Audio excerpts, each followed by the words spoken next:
Battery and Tire is here for you. Our experts keep your vehicle ready with batteries, tires, and service you can trust. Fast, friendly, and always reliable. Since 2006, EDS Air Conditioning has kept Palm Beach County comfortable through every summer, every storm, and every season in between. EDS Air Conditioning is a trained comfort specialist. It's hard to stop a train. From dial thermostats to today's smart home systems, EDS delivers reliable comfort you can count on. With over 800 Google reviews and a 4.8 star rating, they've earned your trust. 20 years of keeping Palm Beach cool. Visit EDSIsYes.com today. Anajar and Levine. Call 1-800-747-FREE. That's 1-800-747-3733. ESPN 1063. WESP Jupiter, a Good Karma Brands radio station. There's nothing better than sports on a Sunday. The return to glory. It's time to kick off. 20, he will score!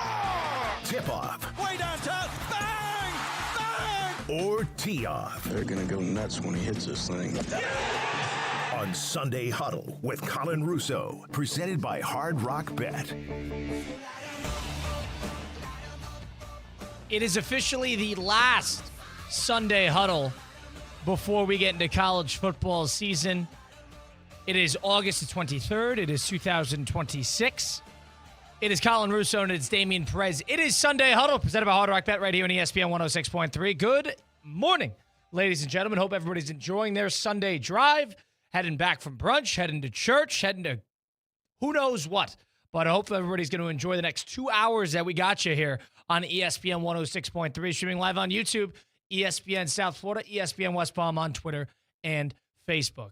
We got Damian Perez behind the glass. We're going to be doing a lot of preview today because this is the last one we can make our official predictions before we get teams underway. Technically, you could wait another week, but there are games this coming week in college football, so it would only be fitting that we get our official futures in throughout the day today. A couple baseball stories to keep an eye on. Red Sox had a big walk-off yesterday, down 2-0 to the Giants. They were able to walk it off in the third inning, to get 3 runs in the ninth inning.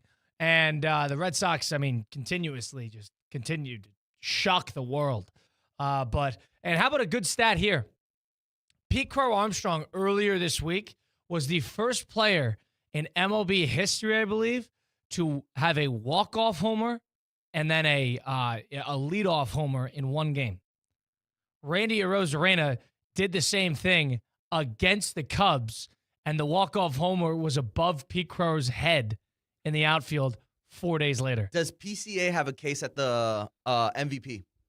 Yeah, I think he does. And if I were to look at it right now, the thing is, Ohtani just put together apparently a very good BP session for pitching, and he hasn't pitched since when? He hasn't pitched about a month and a half. Month and a half. And if I'm looking at this right now, I got the stat head right above. Pete Crow Armstrong versus Shohei Ohtani.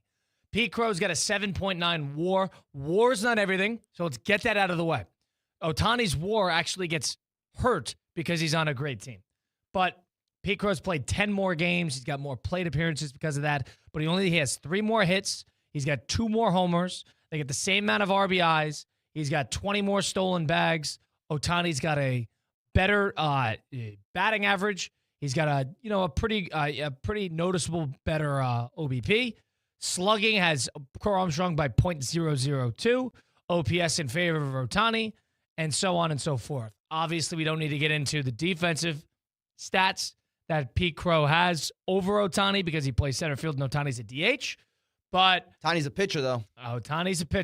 So that's the one thing I would add to this is that for one perspective, Ohtani has started 14 games. He's going to have probably, let's say he gets a couple more starts before the end of the year.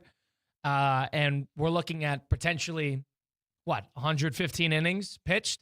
And his ERA, as it stands right now, is 1.79. His ERA is 1.79. He's averaging 10 strikeouts per 9 innings. It's unreal. He's 8-2 as a starter. Unbelievable. Can't just defense argument me with Pete Crow. I know he plays every day in the outfield, but it is Shohei. So I would say my perspective would be not only how this last month closes out, who amongst the two, they're both at 30, or is either of them going to get to 40? Probably both. But who's going to have more RBIs?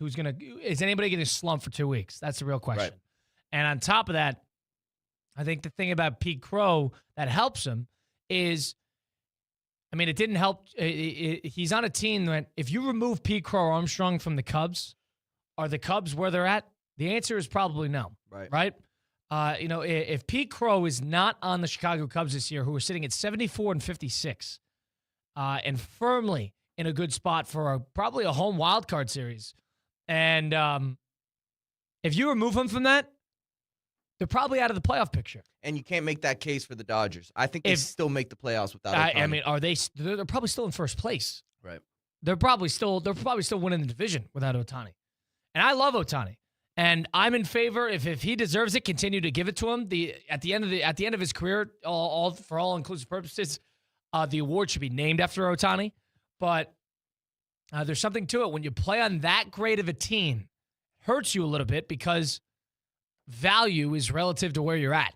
And Pete Crow is on a team that needs him a whole lot more than the Dodgers need Shohei, at least in terms of a talent perspective. But I could see it going the other way. See, can you compare it last year to Cal Raleigh versus Judge? Cal Raleigh had better RBI numbers, better home run numbers, better hit numbers, but Judge was better in the stats categories, better in BA, OBP, OPS, and he's also Judge. So, it's somebody that basically makes the Yankees offense hum, and they ended up giving it to Judge. Right. I personally, my opinion is right fielder versus switch hitting catcher. I would have given it to Cal Raleigh. Now, Cal Raleigh stinks this year. He had 61 homers last year. He's only got 51 hits right now. It's a phenomenon that can't be explained. Indeed. So I don't know if they're going to take any of that perspective and apply it to the Ohtani situation, because you get probably the best center fielder defensively in the sport who is having an unreal hitting season. And then you got, let's call it like we see it. If you need a playoff game, it's a top 10 starter. And probably pound for pound, outside of Judge, the best hitter in the sport. Definitely best left-hand hitter. So you could call Jordan all you want. I get it. But Ohtani today, I would probably take as the MVP, especially if he starts pitching. If he gives me 3 more starts, 2 or 4 more starts, because it's a BA. Sounds like he's ramping up. If you have a 30-pitch BP session that went great, right. And what are we looking at? A week or 2 away, maybe? So if we're a week or 2 away and he gets a month in September, he's going to get 3 or so starts. It's going to be hard. Right before the playoffs. It's going to be hard for me to swallow the pill if Pete Crow doesn't have that much better offensive stats, because you can't defense argument me.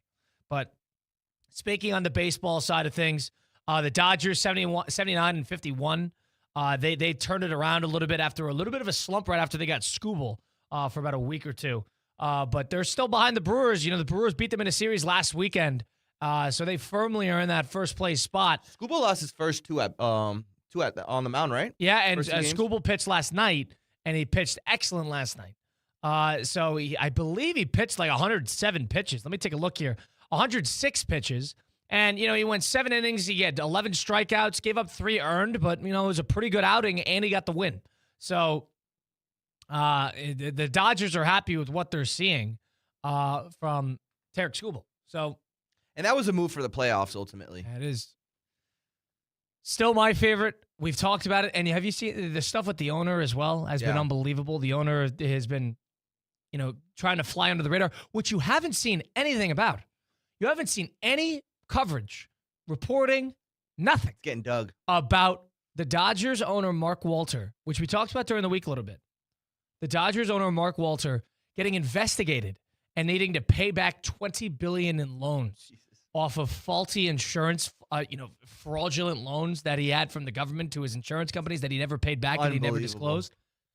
And now all of a sudden you could draw it up. It explains a lot, though. Well, here's what it explains. So Sportsnet LA, which is the TV company that pays the Dodgers local TV contracts, Dodgers have the most lucrative one in the league by far. So it's part of the reason they can spend so much money, because they get $340 million a year for their TV contract, which comparatively to the Marlins probably get $1 million. So $350 million a year off this company. And it's the best TV contract locally in sports.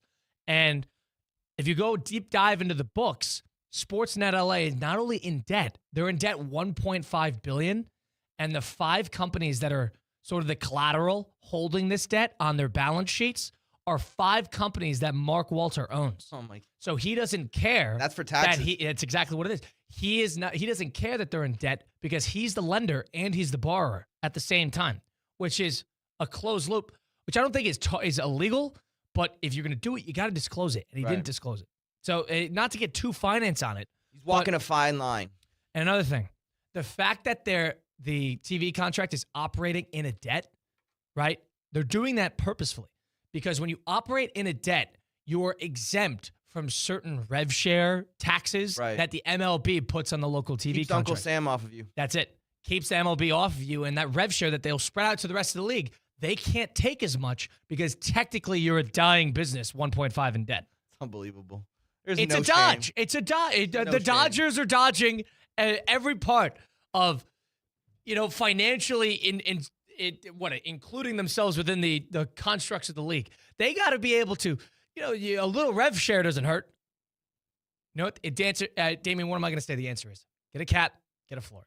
And all these deferred contracts too. And is it a non-zero chance that the money he used on these faulty loans that he hasn't paid back was probably money that he ended up funneling through the Dodgers and paying Kyle Tucker and paying Shohei Ohtani and paying Yamamoto with? All those cash-rich contracts that are crazy. A lot of that money was probably funneled through these TV contracts, which we know were faulty, were funded by these companies with faulty loans. This can get very interesting in the coming years. You got to think. And the fact is, the thing that has bothered me the most, no Ken Rosenthal, Jeff Passan hasn't said anything about it. None of the MLB writers, Morosi, Heyman, Nightingale. They don't even want to dig up that can of worms. They don't even want to dig up the can of worms. That's where it's a little tough to take, if you ask me. A little tough to take. You can't hear from them. You can't find them. Guys, no reporting on this matter? Right. None? It should be headline news. Down on that. I am down on that. But we'll see if the Dodgers get punished. What we do need is we need the Dodgers to win so we can get a salary cap. That's what we need. The Oakland A's fans of the world and the Colorado Rockies fans of the world need a little rev share. And we need a floor to make them spend, and we need a cap to prevent things like this from happening, what's currently happening with the Dodgers. But other news in the MLB before we move on to college football. Next segment, J.J. Bleday, who is, a former Athletic, had a cycle in 6 innings yesterday, so that was pretty cool. First 4 at-bats, he got a cycle. And how about this? Giancarlo Stanton, the Yankee slugger, who has always been hurt, apparently, quote, a moderate grade left calf strain while rehabbing from his right calf strain. Just can't catch a break. He was running, and apparently he fell. Yeah. And he hurt his left calf while rehabbing his right calf. And apparently, Stanton, who hasn't played basically all year, he was nearing the return, and then he fell running the bases. Who knows? Nobody knows anything about it, but it sounds like he might not be able to return the rest of the year. It's a rough one. That's a big hit for the Yankees. I mean, let's think about this for a second. Let me pull this up. And I like Stanton because Stanton's a very good postseason player. Right. But Giancarlo Stanton, since going to the Yankees, I believe it was in 2017 they got him. 2018. So he left Miami in 2017 where he was, he just played 159 games. That first year with the Yankees, he played 158 games, had a good year, 38 home runs, 100 RBIs available. Love that, right? The rest of the time, 2019 to 2026. So we're talking about basically an 8-year period. Ready? Games played. I'll keep it at that. Since 2019 on. 18, 23, 139, 110, 101, 114, 77 last year, and 24. So, and this is, and for the most part, he was available for the playoffs in 2018. He was available for the playoffs in 2019. He was available for the playoffs of 2020. 2024 is when he was excellent in the postseason. That's when they did the whole postseason run. And then last year he was available, but he didn't play well because he didn't play a lot in the season. Wasn't in rhythm. You're telling me that 4 out of the, what is this? 1, 2, 3, 4, 8 seasons. 4 out of the 8 seasons, he played under 100 games, and he never played over 140. It's been the case with Stanton. Yeah, that is the type of move. And I like Stanton. For what it's worth, he carries himself well. He handles himself well with the media. He's good with the younger players. But if it wasn't Brian Cashman who ran the Yankees, that would be the type of move, the type of contract that gets a general manager fired. He's never available. And you expect him to be at least available for the playoffs. He's a DH. You can't play him in the field. He can't even run the bases. He is only there to slug. Right. And if he runs for whatever reason, he gets hurt. So forget triples, forget doubles. He's walking or he's base hitting or he's hitting a home run. You can't put him in the field. You can't do anything with him. He's 36 years old, going to be 37 next year. I mean, that is a contract. How long is he under contract for? That's the next question. I want to say he's got like another 5 years, 4 years left, 3 years. And maybe they could get out of it. But, geez, they paid him a boatload of money. Didn't he get a 10-year contract? Now, let me take a look here. Giancarlo Stanton's contract, which has, and again, if it wasn't the Yankees, the Dodgers can get away with something like this. The Yankees can get away with something like this. Big spending teams in terms of money can get away with this. But with Stanton, that is the type of move that should get a general manager fired. But it won't because it's the Yankees and everybody likes it. He signed a 13-year, $325 million contract. Wow. On 2014. So it was a long time ago. So he's actually... So they next year's his last one. Next year's last year, and then they get a club option the year after that. So, yeah. They're done with Stanton. Right. And I like Stanton because he is good in the postseason. There are not a lot of guys who could handle being a Yankee hitter, the weight of the pinstripes in the postseason. And Stanton has shown that he can. That great series against the Guardians in the ALCS in 2024. He was great in 2021. I like him for what he is, but you don't get you can barely get 100 games out of him. You can't play him in the field. He can't run the bags. He can't even get on the field to hit.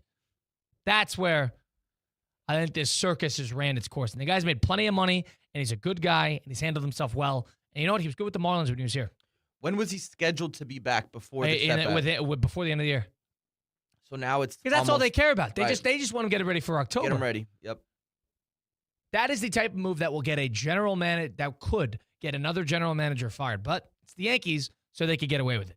Damian Perez, Colin Russo. What we're going to do on the other side is we're going to use Hard Rock Bet, and we're going to put together our conference champion winners in college football, make our official predictions before this really gets rocking and rolling next week. That's all to come. First things first, download the Hard Rock Bet app, and you could go and bet on just about anything.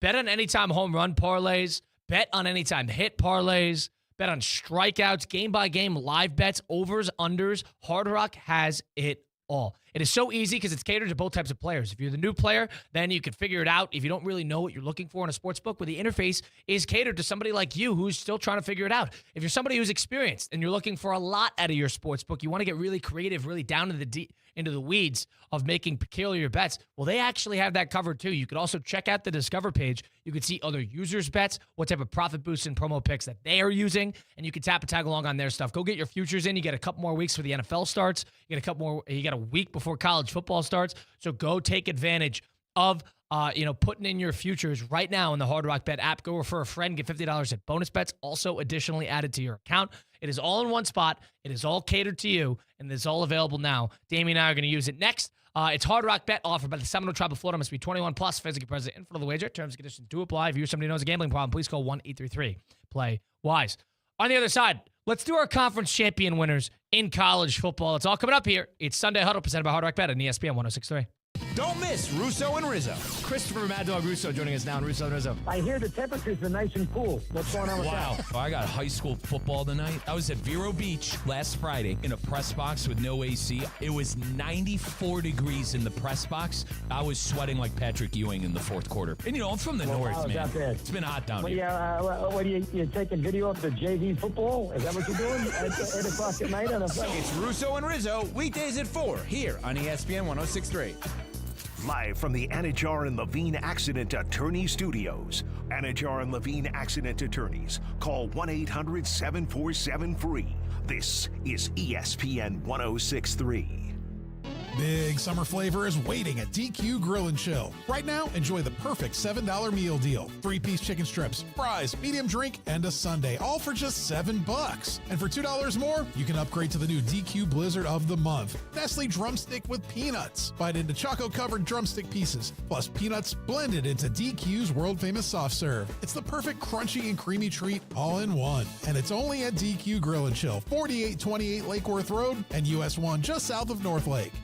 Hi, it's Evan Cohen from Unsportsmanlike, and it's time to play ball on ESPN 106.3. Football is back, but baseball refuses to leave quietly. The Braves visit the Brewers. America's pastime still gets Sunday night. Coverage starts at 6 here on ESPN 106.3. Hey, it's Steph Prince here, and in South Florida, you need an AC team that can deliver in the clutch. That's why my family trusts Bradley Heating and Air Conditioning. As a mom of 3, trust me, when your AC goes down, you don't want to strike out with the wrong company. You want a team that keeps the process smooth, stress-free, and most importantly, keeps the family cool. And Bob Bradley knows a thing or two about coaching a winning team. He coached his son Bobby all the way to becoming a first-round draft pick, and now he's helping his grandson Trey develop his game. And one thing's for sure, high standards run in the Bradley family. Bob brings that same major league mindset to the team at Bradley Heating and Air Conditioning. From residential and commercial repairs to installations, maintenance, and upgrades, they step up to the plate and get the job done right the first time. And while Bob waits for Trey's call to the majors, he's still delivering major league service every single day right here in South Florida.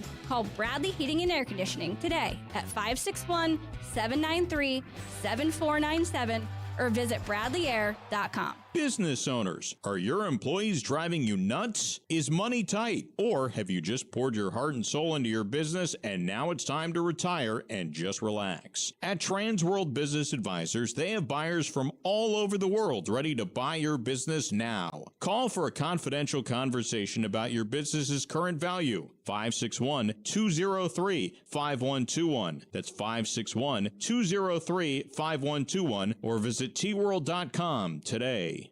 You bought an RV, and you got an automatic discount from Progressive by bundling it with your home or auto insurance. That's great, but a serious word of warning every RVer should heed. You don't need to talk about things like dry weight or dump stations. And you don't need one of those expensive water filter straws either, because the most extreme thing most RVers encounter is a campsite without hookups. So just enjoy yourself and Progressive's automatic discount when you bundle your RV, boat, or motorcycle with your home or auto insurance. Progressive Casualty Insurance Company and affiliates. Not available in all states or situations. Pros, find the right flooring for the job in Lowe's newly redesigned flooring showroom. Shop our expanded assortment of trusted brands and get up to 35% off style selections, Stainmaster, and Stainmaster Pet Protect Special Order Carpet. And while you're here, save $100 on the DeWalt 20-volt max 6-amp-hour 2-pack of batteries. Now just $179. Get more of what you need faster and save more where it counts from the ground up. Our best lineup is here at Lowe's. Valid through 8/26 while supplies last. Selection varies by location. It's the summer sales event with the Ford crew. Anna, what says summer to you? Sunshine, road trips, camping. And? Ford being #1 in new vehicle quality among mainstream brands according to J.D. Power. And? And low APR offers with Ford credit financing on a select lineup of Ford trucks and SUVs. My kind of summer. For APR offer information, visit Ford.com or your local Ford dealer. For J.D. Power 2026 U.S. Initial Quality Study Award information, visit jdpower.com/awards. Awards based on 2026 model year.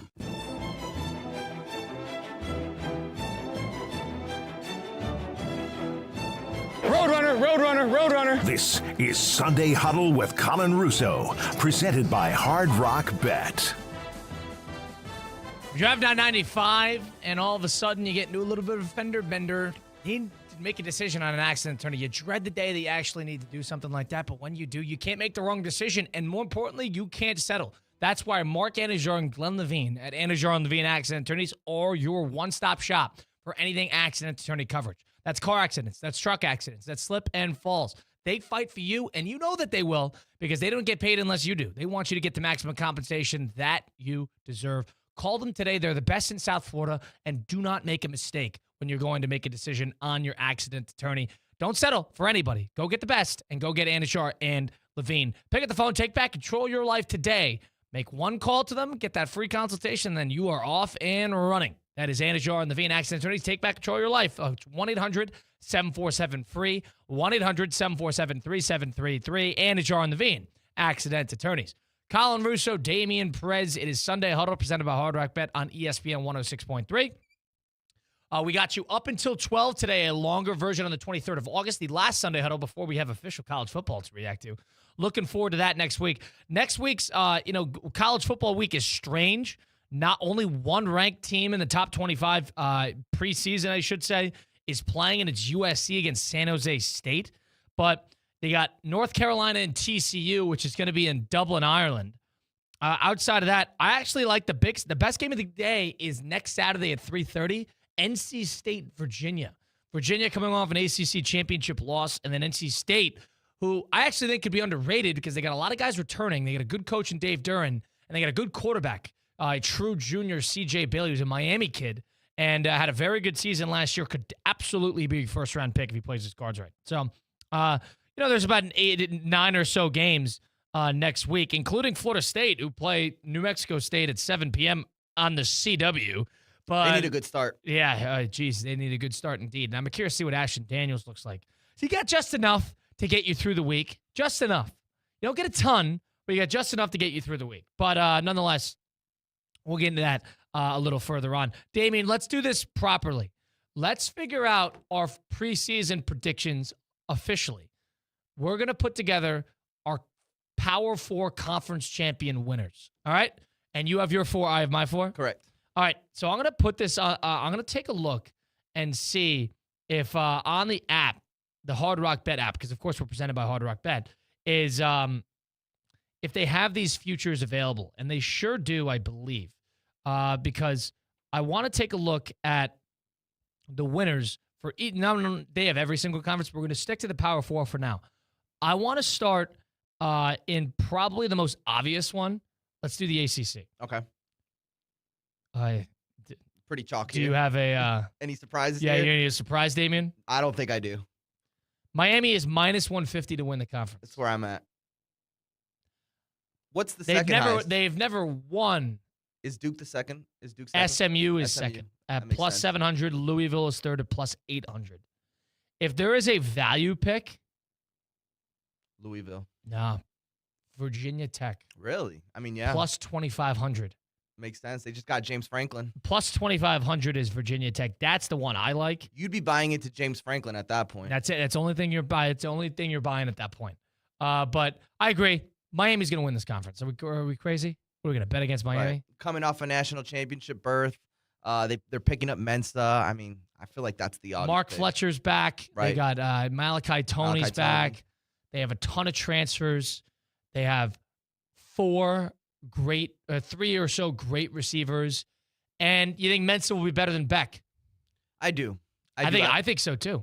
I believe he was right under 4,000 yards last year. And he had 37 touchdowns, 35 touchdowns, and 4 picks. Led Duke to an ACC championship.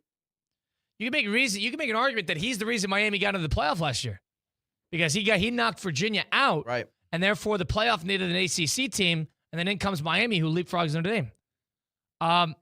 Yeah, I think Miami's going to be the best team in this conference. I think you'd be foolish. You're just trying to play devil's advocate if you're going outside of this. If you look at quarterbacks that transferred into Miami, they all had their best season that year. Yeah, Cam Ward, Carson Beck. Here's the thing. Darian Mensah was great. Carson Beck had one great year with Georgia, and he played in a tough conference. But he was he had the elbow injury. Nobody you can really make knew an what argument he was holding them back. Yeah. Cam Ward blew up. Cam Ward was very good at Washington State. He beat Wisconsin when he was at Washington State. He's very good. He wasn't nearly as good as Mensa was. The thing about Mensa is Mensa's been in this conference. He's a sharp kid. He could have went to the NFL last year, and in a lot of ways, I thought he should have. True, he was a redshirt sophomore last year, but he's also on a roster that he doesn't need to be a hero. Right. Cam Ward running game. Cam Ward needed to be a hero. Carson Beck didn't need to be a hero, but he wanted to be a hero for about 8 games. And then once he figured out that he didn't need to be a hero, that's actually when Miami started playing a lot better. Right. Miami actually has a defense now. And I know they're going to have to replace great players like Ruben Bain. But if you look at what they did last year with their defense, I feel like that was a focal point, and it'll probably be a focal point again this year. I agree. And it's hard for me to conceptualize anybody else in the ACC winning this conference this coming year in college football other than Miami. I think we're getting too far into the weeds if we're thinking about anybody else. Right. People like SMU, I think SMU is very underrated under Rhett Lashley. Kevin Jennings is back. They got experience all over the place, and they've been to a playoff with Kevin Jennings. Keep that in mind. They got destroyed by Penn State, but they've been there. Is it crazy? They beat Miami last year. It's not crazy. But based off talent, Miami is closer to being undefeated than they are 3 losses. That's the type of team that they got this year. All right, let's move on from that. Big 12.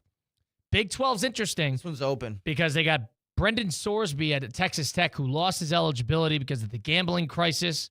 They got Will Hammond sitting there, who I believe is going to be the starter. Texas Tech is minus 105 to win the conference. BYU is at 2 at plus 550. Utah, who just lost Kyle Whittingham, they promoted internally, is at plus 750. And then Houston is at plus 1,600. I got Texas Tech in this one. I'm pretty chalk up to now. I think I understand. They had a horrible playoff last year. Horrible playoff. And I actually think Will Hammond's not bad. But if I'm going to take a flyer, if there's going to be a value pick that I like here, I think it's going to be Houston. And Houston has, I believe, an early game against Tech. They played Tech early in the year when Hammond might not be ready because he's coming off a torn ACL. And early in the year, Houston, the Cougars, their regular season schedule is as follows. And they're underrated because they won 10 games last year. They played Texas Tech in their first conference game on the road. I know it's on the road. It's at 8 p.m. on Fox. But that is a risky game if you are Houston. Outside of that, they have most of their tough games are at home. They have to go to Utah, which is not going to be easy. Watch Houston be very underrated because I thought they were underrated last year. And because of that, I think they'll build off that. Watch them be a sleeper. They quietly started the year at 7-1, and they had a bad loss to West Virginia. They lost to TCU on a field goal, and they finished 10-3, and they beat LSU in their bowl game. I think Texas Tech also has a huge advantage with their schedule. They don't play BYU, Utah, or Kansas State in the regular season. Those are arguably the other three best teams in the Big 12. And then their defense as well. I think they have the best defensive unit in the conference. No, take a look at this too. Another team that I'll keep an eye on is Oklahoma State. Oklahoma State's got the new coach who came from North Texas, and he brought the entire team. That includes the nation's leading rusher and the best true freshman quarterback. They were in a bowl game last year. They were in the they were a game away from the playoff. They lost to Tulane in the American Championship. They brought the entire North Texas team over. OK State has sleeper money, and Drew Mestamaker is going to be an NFL player, and so is their leading rusher. They got Oregon in the out-of-conference, which you don't love, week 2. But that's another team that I'd keep an eye on in the Big 12 to make noise early because it's a coach that knows how to win, and they're plus 3,000 to win the conference. So in terms of good value, look no further than that. $10 does it with that bet. Texas Tech will be the betting favorite. I'm actually going to take the field here. I don't know if that's fair. If I had to take a flyer, I'm going to go with Houston. But if I had to take a real flyer, I'm going to go with OK State. I will say, if there is a conference to take the field in, it's probably the Big 12. That's one of the more open conferences as far as who's going to win it. So I would say that's a good bet. If there is a bet for just the field, I think that's a great bet. All right, let's do another one. Let's go north. Big 10. This is where the odds get a lot more interesting. Big 10 Conference Championship winners are as follows. Ohio State is plus 180. Oregon is plus 260. Indiana is plus 275. And USC jumps after that, plus 1,400. Michigan's at plus 1,600 and Penn State's at plus 2,000. Those are your first 6. Damien, what do you say? Ohio State. Don't do this. It's tough. I mean, if it's not Ohio State, in my opinion, it's Oregon. They're bringing back Dante Moore. But I think the best roster probably in the nation is probably Ohio State. They are losing a lot of players. They still got Jeremiah Smith. I think Julian Sain is primed for a massive season.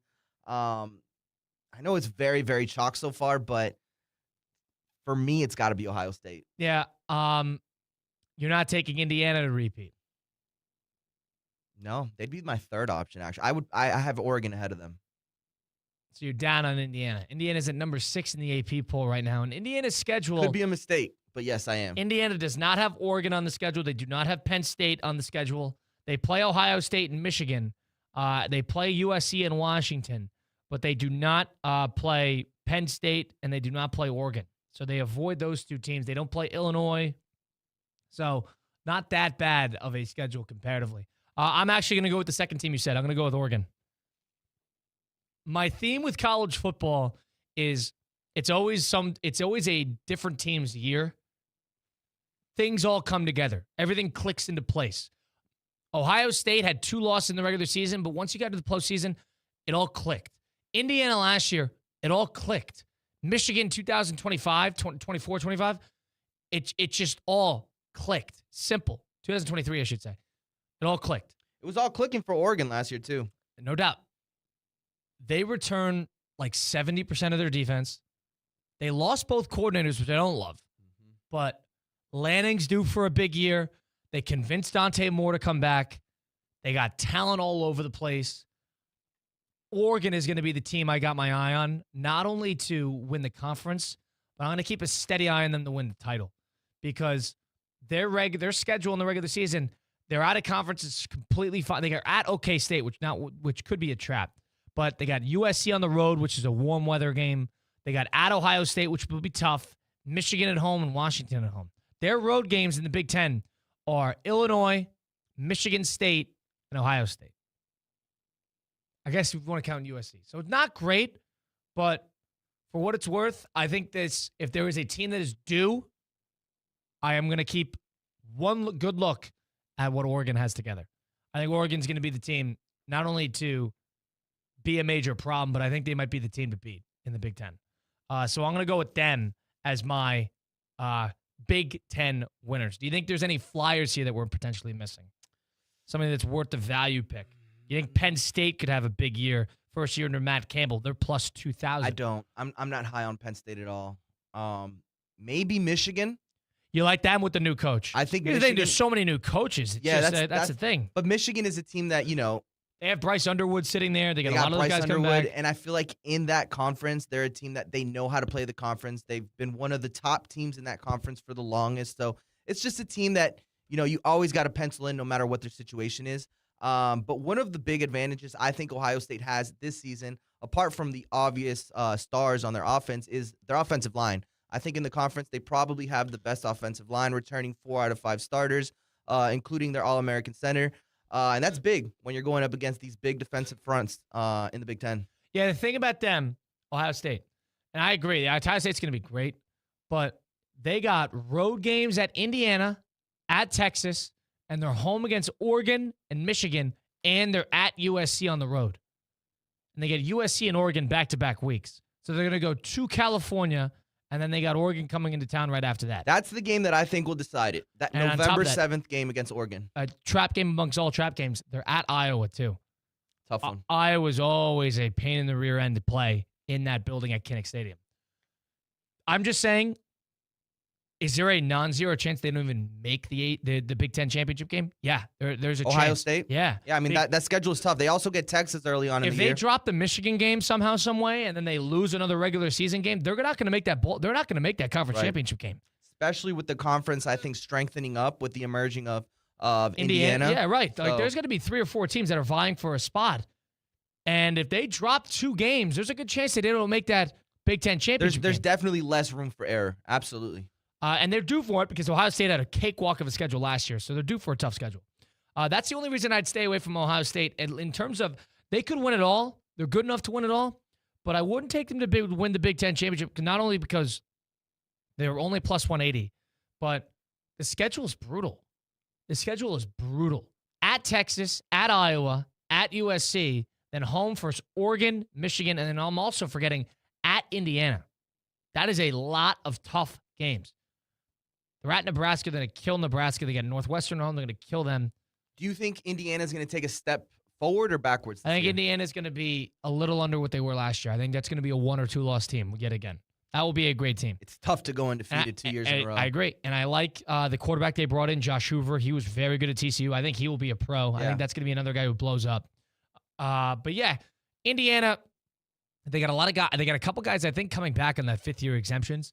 On the defensive line, it's Cignetti. He's going to coach well.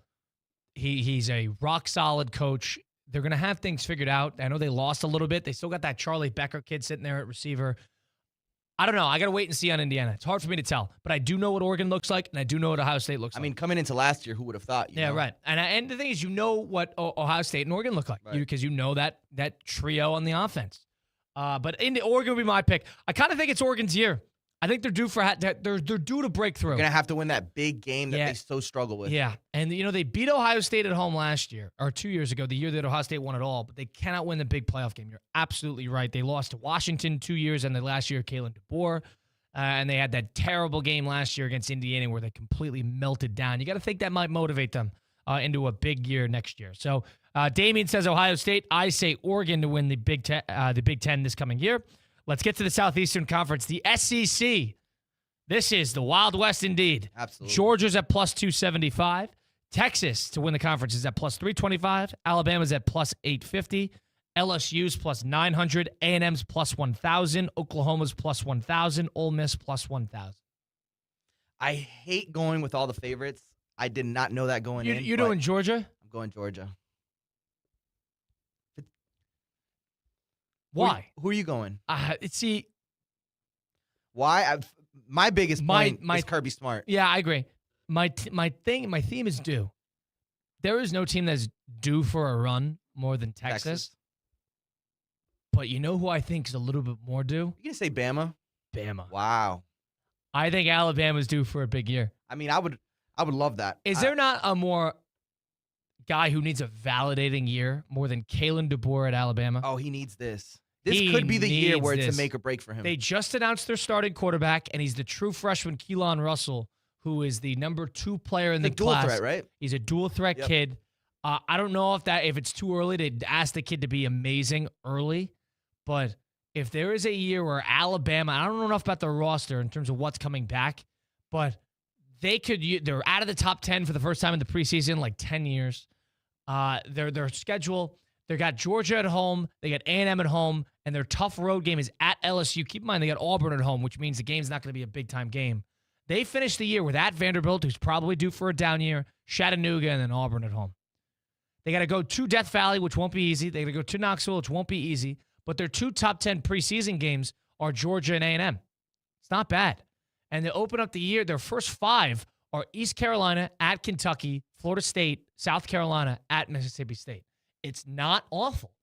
It's not awful. If I was picking this segment with my heart, it would probably have been Alabama.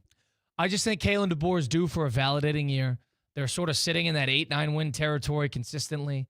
People are calling for his job after a terrible early season loss. I don't know if maybe he's not built for the SEC. I think this year you'll learn if he's built for the SEC. But watch them be a sleeper team to run through the conference because everybody likes Georgia. Everybody knows that Georgia's going to be great. They got Gunnar Stockton coming back, who I think is a baller. And they don't have a hard schedule.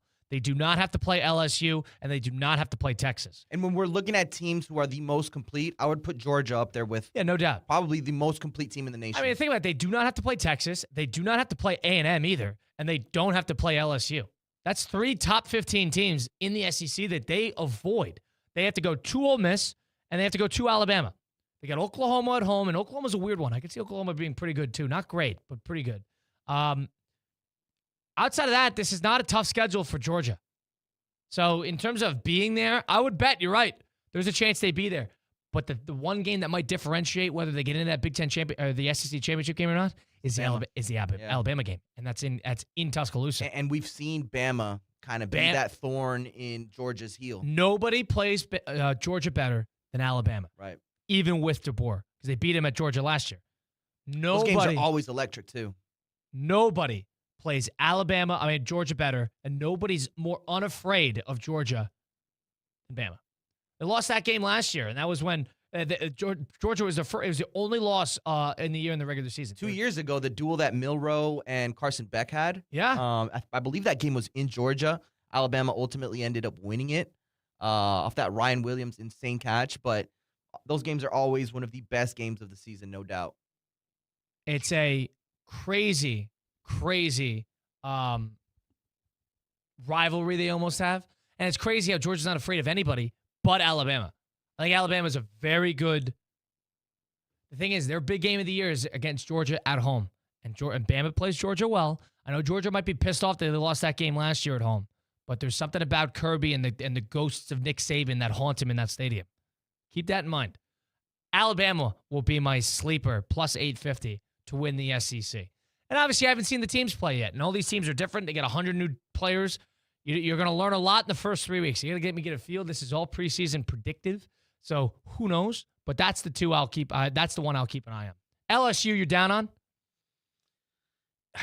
When you look at the other teams in the conference, that team screams 9-3. Right. It's going to be tough for them. I don't think they'll be the best team in the SEC, and that's nothing against them. I think it's more credit to the teams like Georgia, even Alabama. I'd put Alabama ahead of LSU. So they're in a tough situation. At LSU, they got Clemson to open up the year, and then 2 weeks after that, they got the Lane Kiffin Bowl at Ole Miss, and then they got to turn around and they got to play A&M at home right after. So even if they win that game, that's going to be a huge hangover opportunity against Texas A&M. And then 3 straight weeks late in the year, they got Bama at home, Texas at home, and then at Tennessee. I'll do you one better. They got a 4-game stretch in their last 5 and there's a bye week in between. Saturday, October 24th, they're at Auburn. That is the most haunted stadium in college football, Jordan-Hare. They got a bye week, then they got Bama at home, Texas at home, and then at Tennessee. That is not easy. That's rough. You got to go. You have to go. That's the end of the season? You have to go 3-1 there. You have to go 3-1. Very rough And patch. if you don't go 3-1, you're probably not making the playoffs because you're not going to. I mean, are they going to win 3 of Clemson, Ole Miss, A&M?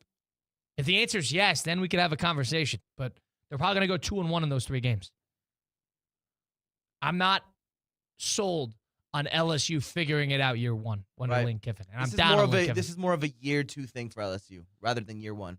Damian Perez, Colin Russo will continue with our college football predictions on the other side of things. We're going to get into our college football playoff. Are there any sleepers out there? Who do we think our Final Four is going to be? That's all coming up here.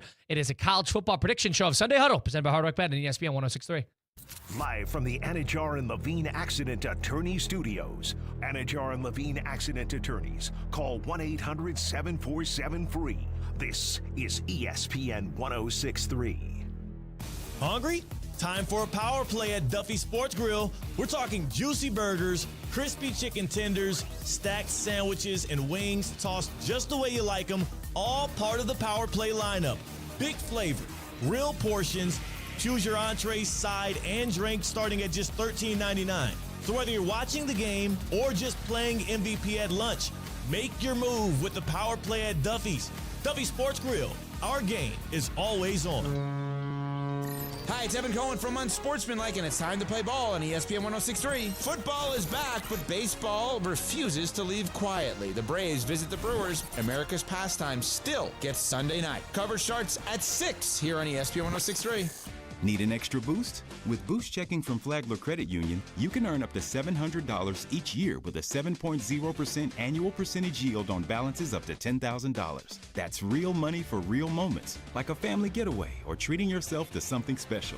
Boost Checking from Flagler Credit Union. Requirements apply to earn the highest dividend rates. Limit 1 checking account per membership. Dividend rates and annual percentage yield subject to change. Business accounts do not qualify. Insured by NCUA, official credit union of Florida Atlantic Athletics. Hey, it's Tina. Looking for the perfect family getaway without leaving paradise? Treat your crew to the family retreat package at O Resort and Spa in Palm Beach. Enjoy daily breakfast for up to 5 guests, complimentary kids and teen club access, non-motorized water sports, daily valet, and even a late 2 p.m. checkout, so you can soak up every last minute together. Create unforgettable memories right here in Palm Beach. Visit eauresortandspa.com to book your family retreat today. Terms and conditions apply. Since 2006, EDS Air Conditioning has kept Palm Beach County comfortable through every summer, every storm, and every season in between. EDS Air Conditioning is a trained comfort specialist. It's hard to stop a train. From dial thermostats to today's smart home systems, EDS delivers reliable comfort you can count on. With over 800 Google reviews and a 4.8 star rating, they've earned your trust. 20 years of keeping Palm Beach cool. Visit EDSisyes.com today. Whether you need batteries, tires, or services, we know you depend on your vehicle. You can depend on St. Lucie Battery and Tire. With the largest inventories, expert technicians, and a best price out the door every day guaranteed, you'll drive away with confidence. Life doesn't stop, and neither should your car. St. Lucie Battery and Tire is here for you. Our experts keep your vehicle ready with batteries, tires, and service you can trust. Fast, friendly, and always reliable. In business, you've got to stand out to win. Sinorama West Palm Beach has been family owned and operated for over 32 years, helping local businesses make a lasting impression.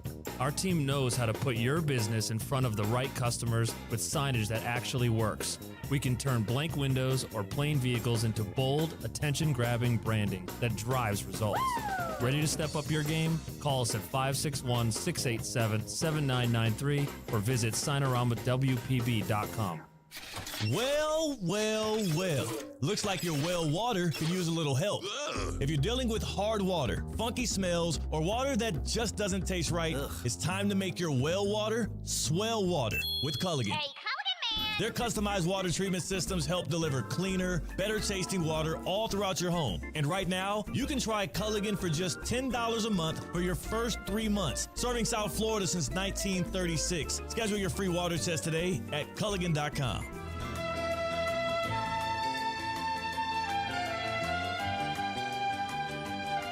Buffoon, Orbit Topper, 19 Uber, Jailbreak, Ralph Chowder. This is Sunday Huddle with Colin Russo, presented by Hard Rock Bet. Download that Hard Rock Bet app today, and if you think that somebody like Alabama is going to go out and win the SEC, you could bet on it. You could bet on LSU. You could bet on Texas. You could bet on any of these teams to win their respective conferences, to win the national championship, to win their respective Week 1 games. You can do it all available on the app today. Download Hard Rock Bet and bet on college football, bet on the MLB. We're just around the corner from October baseball, so get your futures in on that. Get your futures in the NFL. Win-loss total, we're going to be getting into that in the next 2 or so weeks before the NFL season starts. Got to figure out who you think is going to win 8-9 games versus who's going to lose.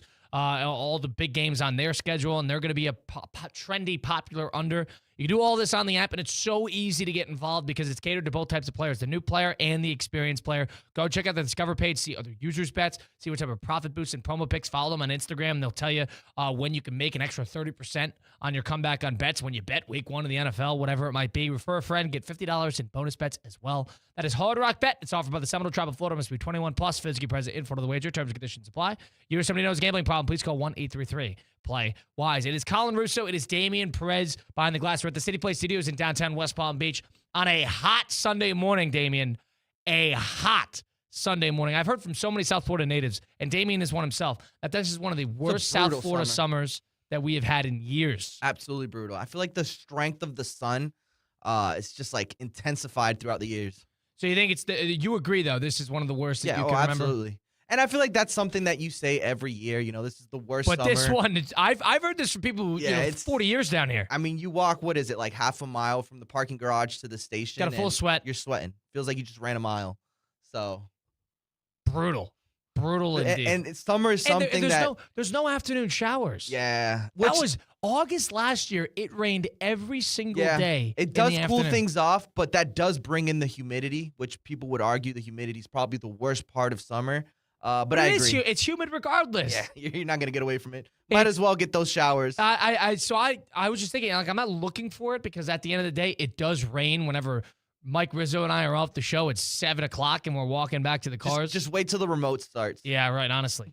But I see the thunderstorms, but it really hasn't been accompanying the rain that much. Yeah. Just straight up thunderstorms. You'll hear the thunder, you'll see the lightning, but it just won't pour.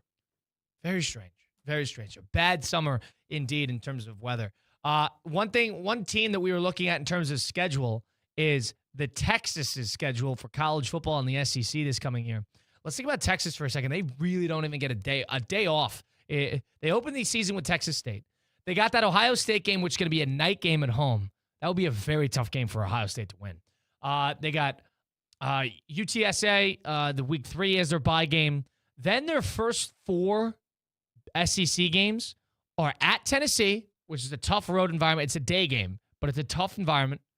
They got Oklahoma in the Red River rivalry, which is going to be the Old Cotton Bowl. Florida at home, and then they got Ole Miss at home. It's not easy. Now, granted, you get 2 of those games at home, and you get Oklahoma in a rivalry game, but that is, think about how many must-wins are in that first 7 weeks or 8 weeks of the season if you're Texas. 7 ranked opponents. Throughout the entirety of the schedule, you have to win that Ohio State game. You have to, because then you're going to burn yourself if you lose 2 SEC games. Considering the schedule, do you think if they do end up losing 1 or 2 games in that schedule, you think they'll take that into account? No, because remember, they lost 3 games. I think if you lose 3, you're out. 3, you're out. 3 is the number. They got to lose 2 games on the schedule. And if you're telling me that they got to lose only 2 of Ohio State at Tennessee, Oklahoma rivalry game, Ole Miss at home, at Mizzou, which is it's such an overrated opponent. Yeah, I don't think Mizzou will be the same as last year. But then they got at LSU. That will absolutely be a night game. And then at A&M in the rivalry game where they beat A&M last year, but A&M's good at Kyle Field in that game. And A&M, remember, the A&M team, they kind of got burned by Texas in that game. And that was when Texas played their best. A&M's going to be pissed off. And they're ranked 3rd best in the SEC. I mean, are they going to lose less than 3 of Ohio State, Tennessee, Oklahoma, Ole Miss, Mizzou, LSU, and A&M? That's a real good question. Now, they don't have Georgia, and they don't have Bama. That helps. You don't have Georgia, you don't have Bama. Right. But your road games are at A&M, at LSU, and at Tennessee. And then you got the number 1 team preseason in the country coming in a home and home. Not good if you're Texas. You think they'll go 10-2? 10-2 will get you into the playoff. It's going to be rough.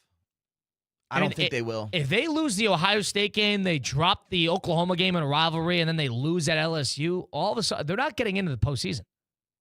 They might, but they're not. There's going to be too many teams.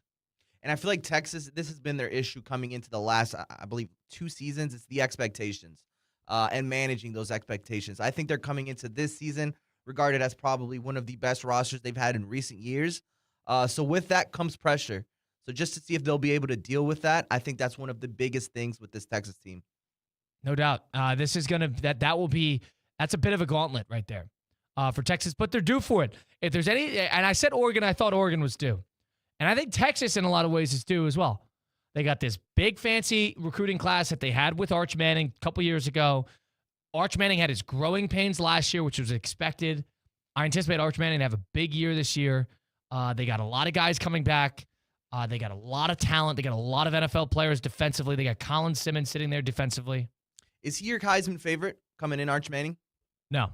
We'll get into that on the other side. But no. I think he could.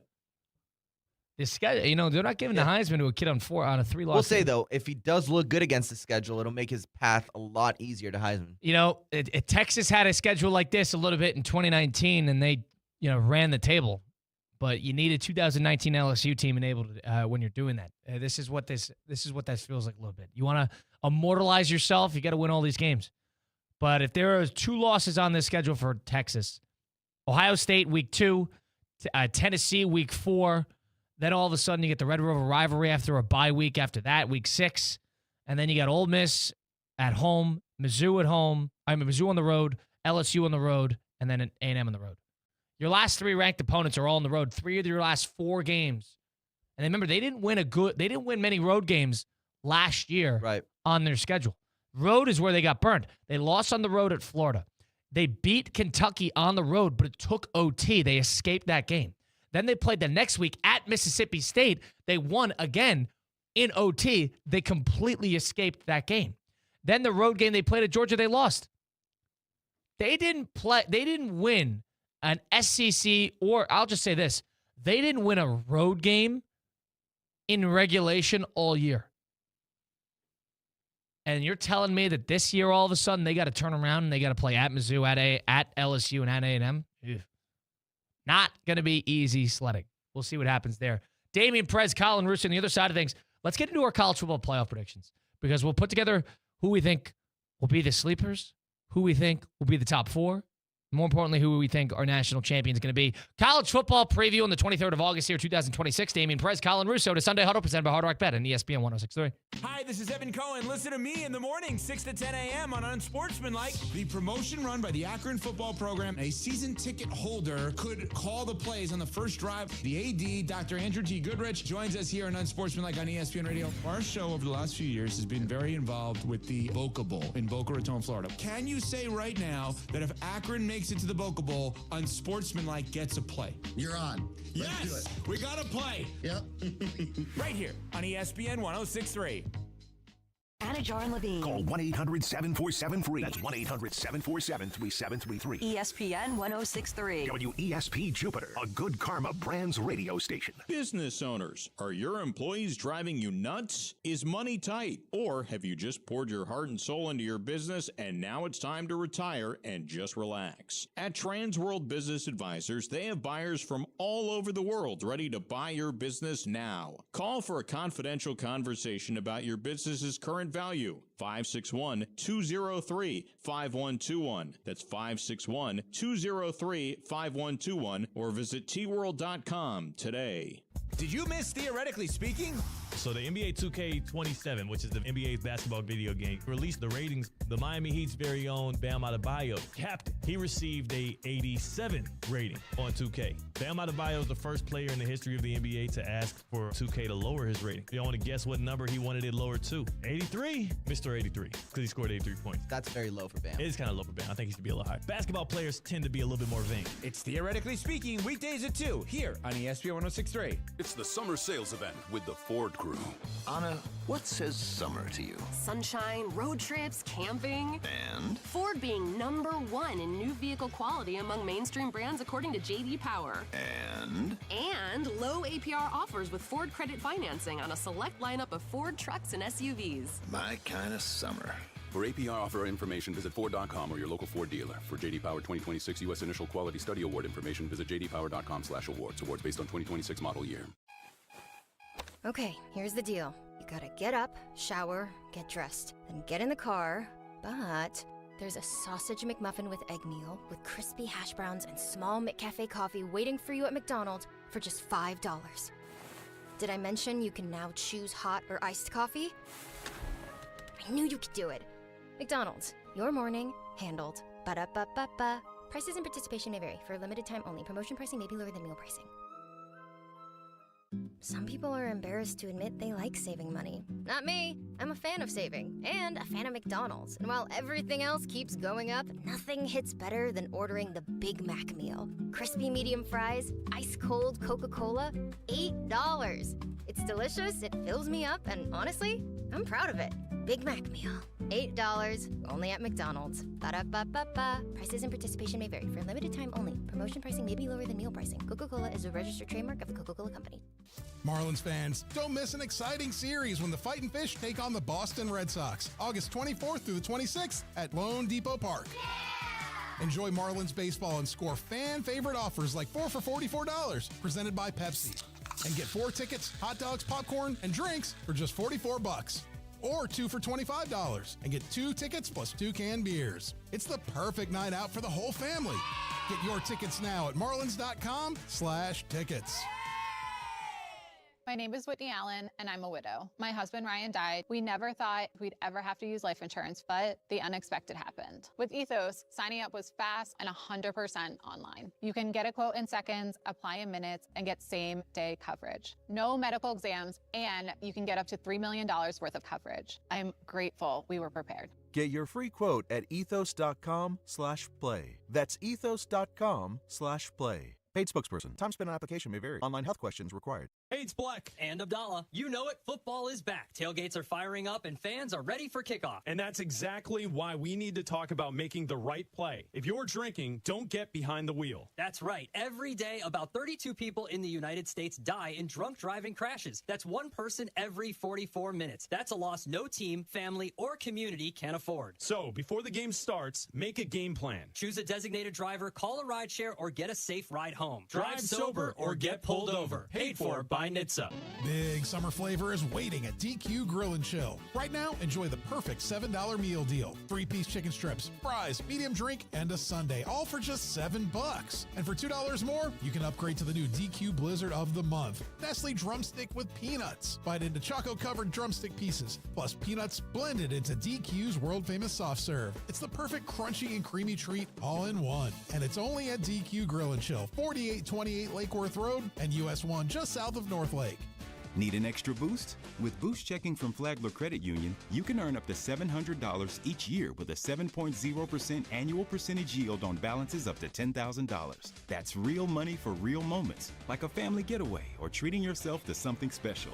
Boost Checking from Flagler Credit Union. Requirements apply to earn the highest dividend rates. Limit one checking account per membership. Dividend rates and annual percentage yield subject to change. Business accounts do not qualify. Insured by NCUA, official credit union of Florida Atlantic Athletics. Don't miss Russo and Rizzo. I'm going to Jackson Hole, Wyoming with my family.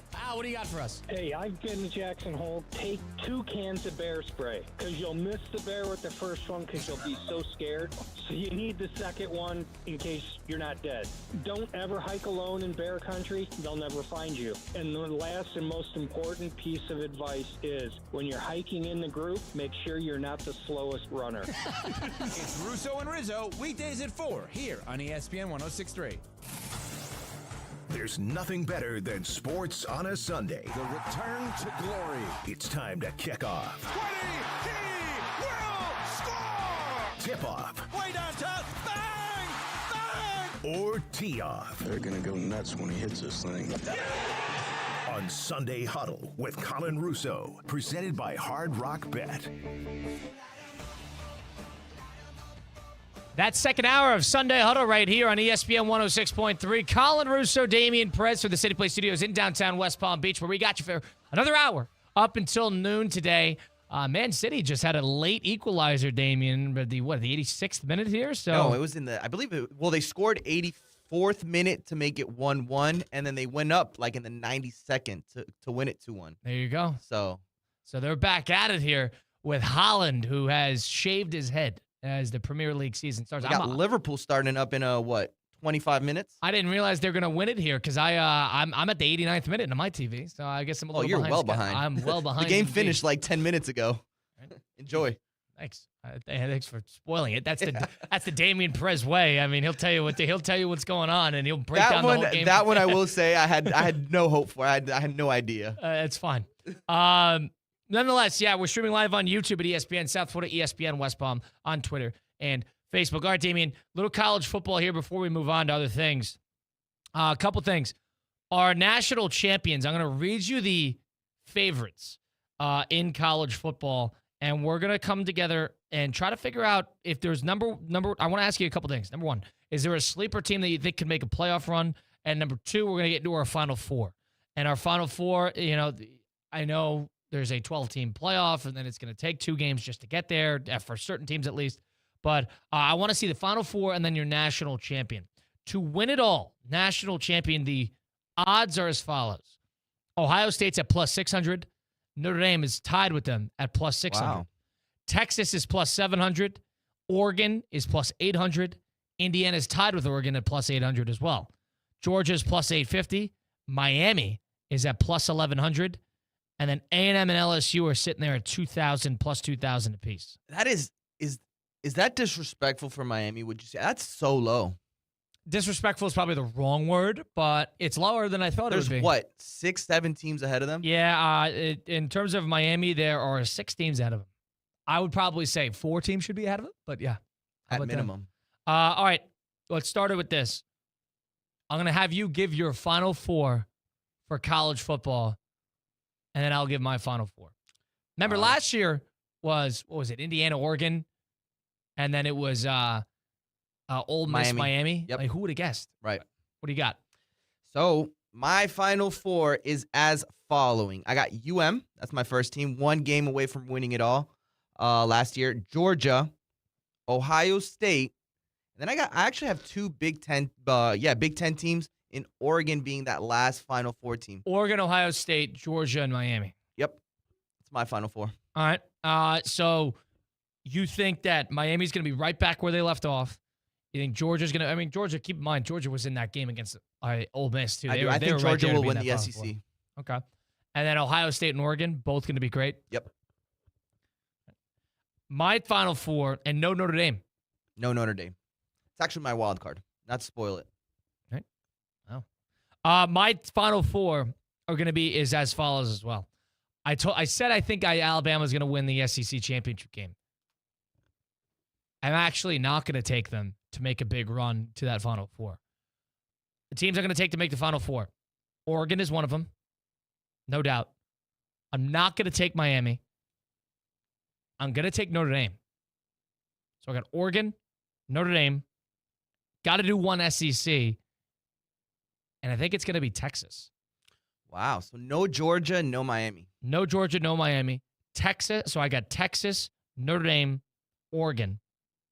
And then that last team, I was between a couple of, and obviously you got to make sure this works out with scheduling. Right. But that third team I was thinking about because I have the independent, I have an SEC representative, I have a Big Ten representative. I could sort of go in any direction I wanted to here. And I was between, Ohio State and Indiana/Miami. And I actually don't love any of the three, but I'm going to go with Ohio State reluctantly. What's your case against Miami? My case against Miami is I think it's a year-by-year league, a year-by-year sport in terms of making a run. Just because you think everything's going to click just because everything clicked the previous year doesn't mean it's all going to click the following year. Penn State's a decent example of this. Notre Dame's a decent example of this. I don't know if Miami will get battle-tested enough. Yet again, remember, they got battle-tested last year because they had the hiccups. What if they are great through the regular season, through the entirety, like we think they will be? They got Notre Dame on the road in November. If they're great through that, are we expecting them to run through everybody yet again? I actually just think it's somebody else's year. If they played Ole Miss last year in that semifinal 10 times, they maybe win 6 or 7 of them? Ole Miss they were leading in the second, 2 minutes left. It's a case of a couple plays. Right. Just because Miami's got that talent, I don't think they're going to be right back where they left off because I don't think this is going to be a perennial top 4 team because those teams don't exist anymore. They do not exist. Well, did we think Ohio State was going to lose 2 straight games? No. Right? It is a sport that is defined by its irregularity. Right. There are teams that are going to be there every year, but the teams that make a run every year, I think, are going to be changing. So that's why I think it's Oregon's year. I think Notre Dame's, they got Carr coming back. They got a ton of defensive stardom coming back. They're not going to get burned with a week 1. They got Miami at home. They're going to be in the playoff. And Marcus Freeman has been to a national championship. And they don't have to win a conference either. They don't have to win a conference. So that's why I like Notre Dame. And my theme is due. Who is due? Texas. I think Texas, who was in the semifinal 2 years ago against Ohio State, if they are able to escape that schedule and play well, that is the most battle-tested team in the country. Do you agree with that? With that schedule, if they're able to somehow get out of it, it's the most battle-tested team in the country. Absolutely. That's no doubt. Not even a question. So because of that, I could see that team being a little bit of a tank as if they're healthy getting through that because they're not, if they win a couple big road games, they're not going to be afraid of any environment. Right. For all these teams, Texas is probably the team that can benefit the most from the regular season. Everybody thought Texas was going to be this otherworldly Goliath last year. But if Texas is able to beat Ohio State week 2 at home, it's massive. Are they not going to be our title favorites anymore? They'll probably be the number 1 seed at that point. If they win that game, they are going to be the title favorites. At least in that point in time. That is how close this team is to being that level that everybody thought they were going to be last year.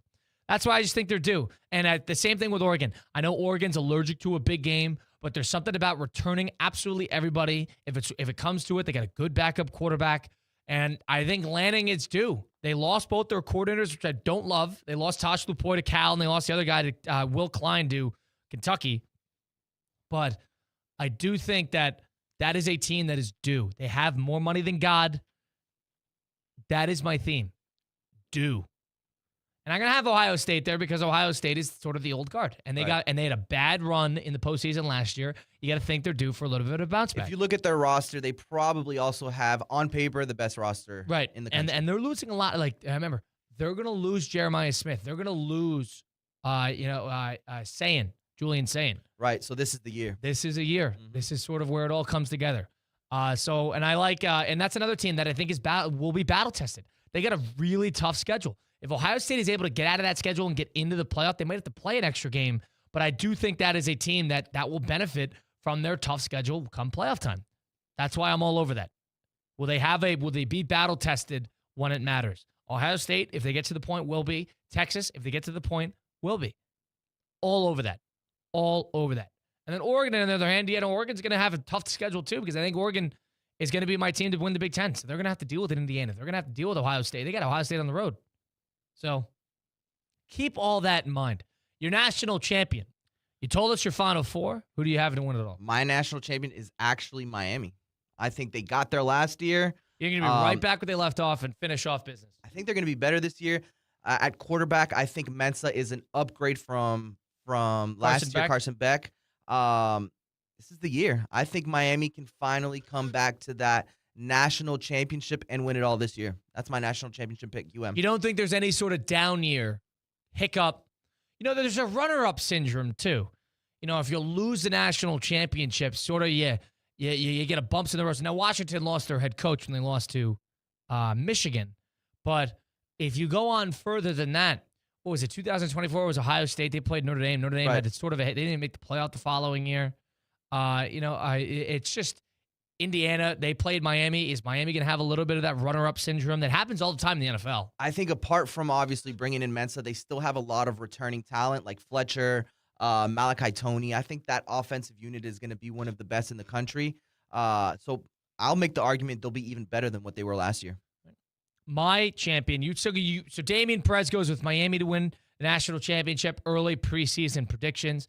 I think the big game will be obviously against Notre Dame for them. That'll be the game that decides it all. In the regular season in November, I think the first or second weekend in November. So it will be cold. I will say that I've been alluding to it the whole time. I'm going to go with the new guard here. I'm going to go with Oregon. Wow. Oregon's going to be my team That's to win your it team all. This year. Listen, I actually didn't love Dante Moore last year. I watched him in that Penn State game right before Franklin got fired last year in the regular season on the road. And I remember thinking specifically, this kid's just a year away. The quarterback's just a year away. They have talent. They're going to have running backs. They always get offensive linemen. They're always going to have a good defense. Kid's a year away. He came back. He probably would have been the second pick in the draft had he left. And if all of a sudden he's able to kind of really become a big-time NFL prospect, that is a team that we know is littered with talent. Is it that crazy to say that they're due? They're due for a big year. And I don't know enough. And what I do know is continuity. And they got continuity coming back. They got like 70% of their starters defensively coming back. They recruit like nobody I've ever seen because they got the Nike money. They don't have an impossible schedule, but they got good tests throughout the year. And again, I'll circle back. They're due. Every year, it is somebody's year, right? It was Indiana's year. Who would have thought? It was Michigan's year. I wouldn't be surprised that 8 months down the line, we turn back and we say, that was just Oregon's year. They lost one game. That team was dominant. It's always, there is one shark and then 11 sheep. That's how the college football playoff works. Who's going to be that shark? Indiana was the shark last year, and my prediction will be Oregon will be that shark this coming year. Do you think there will be a sleeper or a hot take, a flyer that will make the college football playoff for you? A team that you're keeping an eye on? If I had to throw in a sleeper, it'd be Texas A&M. I Really? think apart from their home field advantage, They got ranked, Marcel Reed coming back. They got, I think, Casey. No, they got Mario Cravers coming back as well. Yeah, and if you look at their schedule, I mean, it's one of the, I don't want to say easy schedule, but one of the more accessible schedules for the SEC teams. They don't play Georgia. They don't play Texas till that last game in the regular season. Let's take a look. Yeah. If they are to beat Texas in that game, why not Texas A&M? Yeah, they finished the season tough with Tennessee at Oklahoma than Texas, but they got the latter half of the year is really tough. But most of those are home games. They get Tennessee at home and Texas at home. Yeah, that's a good point. So they're going to be tested, but it's no Georgia on the schedule. That really helps. Right, but they do have that game at Bama. I think that's the one game that could get them. They got at Bama and at LSU. And they got at LSU. And that's the thing about the at LSU game is they play LSU the week after LSU plays Ole Miss. Right. That is going to be, and while Texas A&M could is be Kentucky, a bounce back, potentially. Either could be a bounce back or a hangover week. Right. If LSU is able to win that game, that type of emotional game, that'll be tough to circle around and play A&M like that. But you're 1,000% right. A&M is a sleeper. I actually liked them last year. I think the coach is a good coach. I just think that's somebody to keep an eye on. If I were to look at a sleeper, and we were talking, I just like I think the conference is actually a little underrated. But I think there will be a second ACC team in the playoff. A second team, and SMU, Louisville, Clemson, Pitt, Virginia, yada, yada, yada. I'll say this. I think Virginia Tech will be in the playoff this year. Wow. That's a sleeper. Virginia Tech. Now that's a sleeper. 2 losses in the ACC. Franklin's enough of a brand to allow them to get in.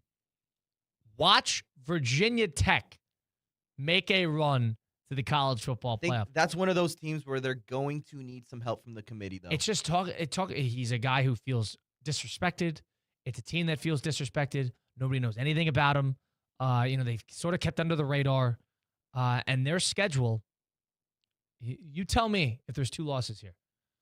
VMI at home, Old Dominion at home, at Maryland, at Boston College. That's an easy 4-0. They got Pitt at home. Pitt's a good team, right. But Pitt's at home. At Cal, this is the godforsaken game. Cal is like the Auburn of the ACC. You got to travel for that game. Don't want to play at Cal, and I think Cal is actually very underrated. They got one of the best quarterbacks in the country. Georgia Tech at home. Georgia Tech's due for a down year. They play at Clemson, bye week. That's a tough one. At SMU. Then those are 2 tough ones. I agree. Then they got Stanford at home, at Miami, Virginia at home. Are there 3 losses on that schedule? Are they going to lose every tough game? They're not going to win any big games? I don't think there's 3 losses in that schedule. At most 2, but the one thing I will say in the toughest patch of their schedule, they got the bye right in between. There are 4 road games. They need to go 2-2. And that's where you ask them a lot of them. 4 road games. That's at Cal, Clemson, SMU, and Miami. Virginia Tech goes 2-2 there. That's a team that is very possibly in the mix for the postseason. I would also say watch out for that Georgia Tech game. You never know with this Georgia Tech team. Yeah, Georgia Tech's. I love Brent Key, very underrated coach. They do not have Haynes King. It might be Mendoza's brother who is starting at quarterback for them. I actually don't know, but I know Mendoza's brother transferred there. His name's Alberto Mendoza, but I'll keep an eye on that. I'm not sure who their starting quarterback is going to be. Alberto Mendoza's there, and he's a sophomore, and they got a bunch of juniors, a bunch of sophomores, and they got one quarterback. Oh my God. From South Lake, Texas, Graham Knowles, who is 6'7", 230. Joe Flacco. Oh, my God. 6'7". Jeez. Might be Alberto Mendoza. Who knows who's going to start a quarterback? I actually don't know. But, yeah, Georgia Tech's another underrated one. But that's going to be my sleeper. I won't give it to a team, but a second ACC team. Watch out. Miami will get in. Would you consider Ole Miss a sleeper? No, they got Trinidad Chambliss. And they got Lacey. They're almost expected. I wouldn't say expected, but that's going to be a pain in the rear end team. Now, I don't know if I trust the coach that much, Pete Golding. He earned himself that job. He earned himself to stay in the building. But I don't know if they're going to be able to build off that magic. But Trinidad's going to be must-watch TV. Right. The question with Ole Miss is, was this Kiffin's team or is Ole Miss actually for real? That's a good point. And but the one thing, I love Trinidad Chambliss. He is so fun to watch. He will be the most must-watch. That LSU Ole Miss game is probably the game I'm most looking forward to over Ohio State, Texas. For everything in the first 4 weeks of the year, that's the game I'm most looking forward to. That game's going to be electric. No doubt. That is the game I'm looking forward to. That over Wisconsin, Notre Dame, over Ohio State, Texas. Game I got on my calendar is LSU Ole Miss Week 3. That is the game I'm most looking forward to. That's in Death Valley? That's in Ole Miss. Oh, wow. Welcome back, Lane Kiffin. It's like a $700 ticket if you want to get in the building. So that's one I'm keeping my eye on. Damian likes Miami. He likes a lot of the favorites. I like the new guard. I think it's going to be a season that's defined about who's due. And last year I got burned by this because I took Clemson, and that was a godforsaken pick. But I think Oregon's due. I think Oregon's due to have their year. Everybody has their year. Michigan had their year. Ohio State had their year. Indiana had their year. 4 straight Big Ten teams and a 4th different Big Ten team to win the national championship. Give me Oregon. Sign me up for that. We got a whole lot more coming. Damian Prez, Colin Russo. Damian Prez and I are both Liverpool fans. I need you to loop me in on what to expect from Liverpool. We're about 5 minutes to kickoff. About 5 minutes to kickoff. Keep an eye on that. Damian Prez, Colin Russo to Sunday Huddle, presented by Hard Rock Bet and ESPN 106.3. Live from the Anajar and Levine Accident Attorney Studios. Anajar and Levine Accident Attorneys. Call 1-800-747-FREE. This is ESPN 106.3. Hurricanes football is back at Hard Rock Stadium. The Miami Hurricanes kick off their home schedule Thursday, September 10th against Florida A&M, followed by an action-packed season featuring FSU, Pittsburgh, and Virginia Tech. From season tickets and group outings to luxury suites, there's a game day experience for every fan. Secure your seats today by visiting MiamiHurricanes.com/football. That's MiamiHurricanes.com/football. Go Canes, and we'll see you at Hard Rock Stadium. Big summer flavor is waiting at DQ Grill & Chill. Right now, enjoy the perfect $7 meal deal. 3-piece chicken strips, fries, medium drink, and a sundae, all for just $7. And for $2 more, you can upgrade to the new DQ Blizzard of the Month. Nestle drumstick with peanuts. Bite into choco-covered drumstick pieces, plus peanuts blended into DQ's world-famous soft serve. It's the perfect crunchy and creamy treat all in one. And it's only at DQ Grill & Chill, 4828 Lake Worth Road and US 1 just south of North Lake. Did you miss Theoretically Speaking? College sports are turning into such a joke. Maybe Lane Kiffin has the answers. If Lane Kiffin had a fan club, you'd be the president. I wouldn't be the president. You'd be up there. I love Lane Kiffin because of the personality that he is within the confines of college football. He's fun. Whether he's good or whether he's bad, it's going to be fun to watch the soap opera of Lane Kiffin's life. I'm big on Lane Kiffin, the character. I'd play for that guy any day. Would you play for a Lane Kiffin football? Okay, goodness. It's Theoretically Speaking, weekdays at 2, here on ESPN 106.3. Need an extra boost? With Boost Checking from Flagler Credit Union, you can earn up to $700 each year with a 7.0% annual percentage yield on balances up to $10,000. That's real money for real moments, like a family getaway or treating yourself to something special. Boost Checking from Flagler Credit Union. Requirements apply to earn the highest dividend rates. Limit 1 checking account per membership. Dividend rates and annual percentage yield subject to change. Business accounts do not qualify. Insured by NCUA, official credit union of Florida Atlantic Athletics. Whether you need batteries, tires, or services, we know you depend on your vehicle. You can depend on St. Lucie Battery and Tire with the largest inventories, expert technicians, and the best price out the door every day guaranteed. You'll drive away with confidence. Life doesn't stop, and neither should your car. St. Lucie Battery and Tire is here for you. Our experts keep your vehicle ready with batteries, tires, and service you can trust. Fast, friendly, and always reliable. Since 2006, EDS Air Conditioning has kept Palm Beach County comfortable through every summer, every storm, and every season in between. EDS Air Conditioning is a trained comfort specialist. It's hard to stop a train. From dial thermostats to today's smart home systems, EDS delivers reliable comfort you can count on. With over 800 Google reviews and a 4.8 star rating, they've earned your trust. 20 years of keeping Palm Beach cool. Visit EDSisyes.com today. Plus tax title and includes $12.95 dealer fee and $5.49 electronic filing fee with approved credit, 36 months, 15% of MSRP due at signing, 7,500 miles per year, 0 security. Financing for a limited term ends 8/31/26. Go to Greco, go to Greco. Go Go for up to $15,000 off new Mazdas. It's the summer of savings at Greco Mazda. We're building a brand new dealership and giving you more to move sales event savings on over 240 new Mazdas. Like all remaining 2024 Mazda CX-90s, $15,000 off MSRP. A new 2026 Mazda 3 2.5S Select Sedan, lease for only $199 a month. And new 2026 Mazda CX-5 2.5S Select all-wheel drives, lease for just $259 a month. Or buy both with available 0% APR financing. Don't miss the summer of savings with all remaining 2024 Mazda CX-90s, $15,000 off. Mazda 3s, $199, and Mazda CX-5s, $259. Greco Mazda of Delray Beach on Federal Highway just south of Linton. Or visit GrecoDelrayMazda.com.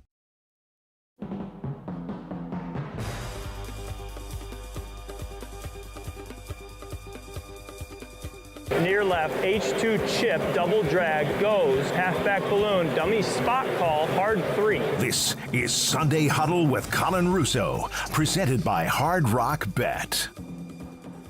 Driving down 95, you can see a bunch of different billboards. And I'm sure when you look at these billboards and you make note of what type of billboards these are, most of them are accident attorneys. Well, now all of a sudden you get 1,000 different ideas of what a good accident attorney looks like in your head. Well, I'm here to tell you that of all the good ones, there's only one best, and that is Mark Anajar and Glenn Levine at Anajar and Levine Accident Attorneys. Go check them out today, and you dread the day that you actually need to make a decision about an accident attorney. But when you do, you got to make the right decision. That's why Mark and Glenn are the best options here in South Florida. You see them sponsor the End Zone at Hard Rock Stadium when the Miami Hurricanes are in town, and you see them do a whole lot more for the community. They've been here for a while. They know the area, and they know their clients. Go call them today, and you know they're going to fight for you. I know they're going to fight for you because they don't even get paid unless you do. They want you to get the maximum compensation that you deserve. They cover car accidents, truck accidents, slip and falls. Mark Anajar and Glenn Levine will get you back into the right spot with that compensation. Don't settle. Go get the best. That's Anajar and Levine. Take back control of your life. Pick up the phone. Get a free consultation and call 1-800-747-FREE. That's 1-800-747-3733. Anajar and Levine, Accident Attorneys. Colin Russo and Damian Perez with you from the City Play Studios in downtown West Palm Beach. It is Sunday Huddle, presented by Hard Rock Bet on ESPN 106.3. Damian, the Premier League started about 3 days ago, and we have a full weekend of, I guess, club football at the English level that is going to be all throughout the weekend, and I had to choose a team. Last year, I chose Arsenal. That was an ill-advised choice. Arsenal are the villains, and it's an impossible brand of football to watch. And they actually played great. They were a lot of fun to watch in their first game. But nonetheless, I need to get out of that. That's not me. I don't like the winner pickers. I'm not big on the front of the wagon. Mike Rizzo is a Man United fan who had a godforsaken loss yesterday. There's other guys who are different fans, Chelsea here and there, whatever. I went with Liverpool. You are a Liverpool fan. Oh, yeah. Why don't you give me a couple things to expect? What do I need to know? And I don't know anything about Liverpool. What do I need to know about Liverpool heading in before we get about to kick off here in about 20 seconds? So the first thing I will say about Liverpool is this is a bounce-back season. Last year, they finished 5th in the table. The year before that, they were the champs. So they had a down year last year. But if you're looking for a team that's entertainment, they like to say they're like the Hard Rock of football. So they like to play offensive, fast football. That's your team, Liverpool. The culture is unmatched. When you talk about the culture, the fans at Anfield, if you ever watch a game at Liverpool, You Never Walk Alone, they got that theme song where the fans are all singing along to it. But this is an interesting season for them. This is the new head coach, Iraola.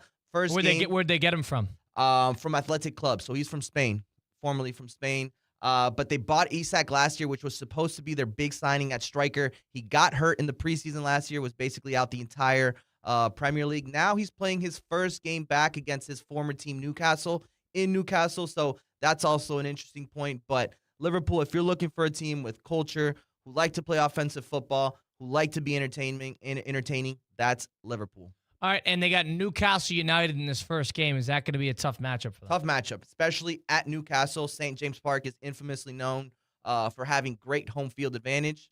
And Newcastle also a team. Great-looking stadium, I'll tell you that. Absolutely. It's one of the best atmospheres in the Premier League. So this is going to be a tough game for Liverpool. But they are expected to win. If you look at their roster, they do have the better roster. Newcastle lost a bunch of players. But interesting to see because this is the first game of the season coming off of a disappointing season with a new head coach. So interesting to see how they play in this first game. Any Liverpool World Cup stars that I would know? World Cup stars, Alexander Isak. He was on Sweden. You got Frimpong, which playing for Netherlands. He's the right back. Yeah. Who else is on there? I don't think they have any English players that were on that No roster. English players. Interesting. No, at least none that come to mind. You got Gravenberch, which was also on Netherlands. They have a few players who were in that World Cup. Their best player is probably Alexander Isak. He's their top scorer. And Wirtz is also a player. He played in the World Cup. He was on Germany. So those are two players to look out for. Alexander Isak, Wirtz, and I'll also throw in Cody Gakpo, which had a good World Cup with Netherlands. Yep, I remember Gakpo. All right, interesting. So, who's the favorite in the Premier League this year? Is it Arsenal? To win it all, Arsenal. Yeah, Okay. it's got to be Arsenal. Who are the 2 and 3 in that? After Arsenal, it's probably Liverpool. I would say Liverpool's up there. And Manchester City. Manchester City is always a team you got to watch out for. Yeah, you got Holland, and they just had an unbelievable come from behind. Yep, they got destroyed in the Community Shield against Arsenal, actually. I believe the final score was 3-1. I actually turned it off at halftime. It was a horrible game. When was that? It was, I believe, a week ago. Okay. So, interesting to see. But the clear favorite coming into the season, it's Arsenal. Yeah, Arsenal looks to be loaded up yet again. Yeah, they loaded up. That roster's unreal. Yeah, roster's great, and if they could play a little bit more offensive branded football, then it's going to be tough to beat. All right, Premier League. Anybody? What about the teams that got promoted? Any teams that will be threats early or no? No. None of the teams that got promoted that are going to be threats. Actually, I don't even know. I'm not confident enough to say that all the teams that got promoted will be here next year. Coventry was one of the teams that got promoted, and they got absolutely destroyed against Arsenal. Granted, there's a tough first game, but yes. Very tough first game. But it's tough to come up to the Premier League and stay. If you do, that's a huge accomplishment. All right, Liverpool. Are they going to be a team that needs to figure it out throughout the season, or are they going to have an early start? What's your prediction there? No, they need an early start. The thing with the Premier League is, since it's standing, there really isn't playoffs. You can't take 2 months to get it going. Right. Every game just matters that much. If you drop points early in the season, those are the points that could come back to bite you towards the end. But especially with Arsenal winning and Manchester City winning, you would want to win this game if you're Liverpool and get off on the right start. Damien Perez, Colin Russo, a little Premier League. I chose Liverpool alongside Damien, so I'm with you here. Now, 2 sleepers, question mark teams around the Premier League are who? One of my sleepers, this is probably... I wouldn't call them like they're expecting them to be good, but giant question mark teams. Let's put it that way. Chelsea. Nobody knows what Chelsea's going to be. Nobody knows what Chelsea's going to be. If you look at the last, 3 years, the spending they've done is unreal. They've bought so many players. It just doesn't feel like it's clicking for them. Mark Walter just sold the team. Yeah, they come into every year with a lot of expectations. A lot of new faces on the roster, a lot of big signings, but they just can't seem to put it all together. So if that's the team that I will be saying, they're the wild card, pretty much. You don't know what direction they're going to be in, whether they can be title contenders or if they're even going to make Champions League. That's the question with Chelsea. So what's the thorn in Liverpool's side in terms of play style? What do they need to get better at? I would say, honestly, staying healthy. Healthy. That was one of their main issues last year. They brought in Isak to be their striker, to be their main scorer. He got hurt very early in the season, was non-existent basically the entire season, because even when he did come back... And it derailed everything. Absolutely. So if Liverpool can stay healthy with the roster they've built, they can absolutely be title contenders. All right. Wow. And everybody knows the big bad is Arsenal. Yeah, they're the evil empire. It used to be Manchester City. As Newcastle early start, was he offside there? I don't think so. That's another thing with Liverpool, since they like to play attacking football. Yeah, you give up counterattacks. The counters. 4 minutes in, Newcastle's already rocking and rolling here. This fan base is, one of the best atmospheres. Wow. How about that? Is Newcastle going to be a top 6 team? Top 6? No. But they're great at home. No, they're great at home. I don't think they have enough to be top 6. I actually think they got worse compared to last year, which is not the best timing to say after they just scored on Liverpool, but I do not think they'll be in the top 6. Put this in a textbook of what a counterattack looks like, because that's what this is it right here. Yeah, Newcastle was just able to do. All right, I'm going to try to get into the Premier League this year, and it looks like he was just not offside. It was perfectly timed. Perfectly timed. But all right, interestingly enough, Damien, I'll keep an eye on this. This is going to be interesting. You and I are in this together now. But this is the difference with being a Liverpool fan and an Arsenal fan. The games are actually interesting. Better or worse, the games are fun to watch. With Arsenal, it's almost like watching grass grow. Yeah. All right. Wow. All right, so Premier League. If you had to make a prediction, who's going to win the league? Oh, your bias aside. I think it's going to be Arsenal again. Biased aside, it's, if you look at that roster, They won for top the to first time bottom, in 24 years, I believe. Yeah, they really wanted that Premier League for the longest. They finally got that burden off their shoulders. And now you look at the rosters they've built. I mean, they're very similar to France, where they can really create 2 starting 11s that can compete. Wow. All right. Keep an eye on that. The Premier League has started, so I'll try to get into it throughout the season. I know it starts at a good time because, there's nothing on right now. So Right, early mornings. It's almost like your warm-up to college football, because even on Saturdays, the game will start around, I believe there's a game at 7:30, the first game every Saturday, and then from 9 a.m. to around 12:30, you have Premier League's game, so it leads you up into the college football action. No doubt. All right. Damian Perez, Colin Russo. What we'll do on the other side is we will blitz the book officially. We'll put together all of our futures, see what type of parlay we get from that as well. We will send you off into your Sunday. Damian and I, Liverpool fans. All right, interesting. What is Liverpool's mascot or the team? Do they have one? It's like a phoenix bird almost. A phoenix bird. Yeah. Because I was looking at that. I was like, I don't know what that is. All right, interestingly enough. All right, we're going to have to figure that out. I'm going to have to text. I have an English buddy who I met in Oslo, Norway, who is a giant Liverpool fan. I'm going to have to get his thoughts on it. Maybe we'll have him call in, figure that out. Damian Perez, Colin Russo. Mighty Red, that's the mascot. The Mighty Red. It's a liver bird. The liver bird. All right. How about that? Newcastle early starters. Newcastle an offensive-minded or a defensive-minded team? Newcastle, they're very similar to Liverpool. They like to attack. All right, so it's going to be an aggressive game. Yeah, potentially high scoring. Up and down game. All right. Not dead yet. No parking the bus on this side of the. Very early. 1-0 at this time. The way Liverpool plays, it's very easy for them to make a comeback. Damian Perez, Colin Russo with a Sunday Huddle presented by Hard Rock Bet and ESPN 106.3. Live from the Anajar and Levine Accident Attorney Studios. Anajar and Levine Accident Attorneys. Call 1-800-747-FREE. This is ESPN 106.3. Don't miss Russo and Rizzo.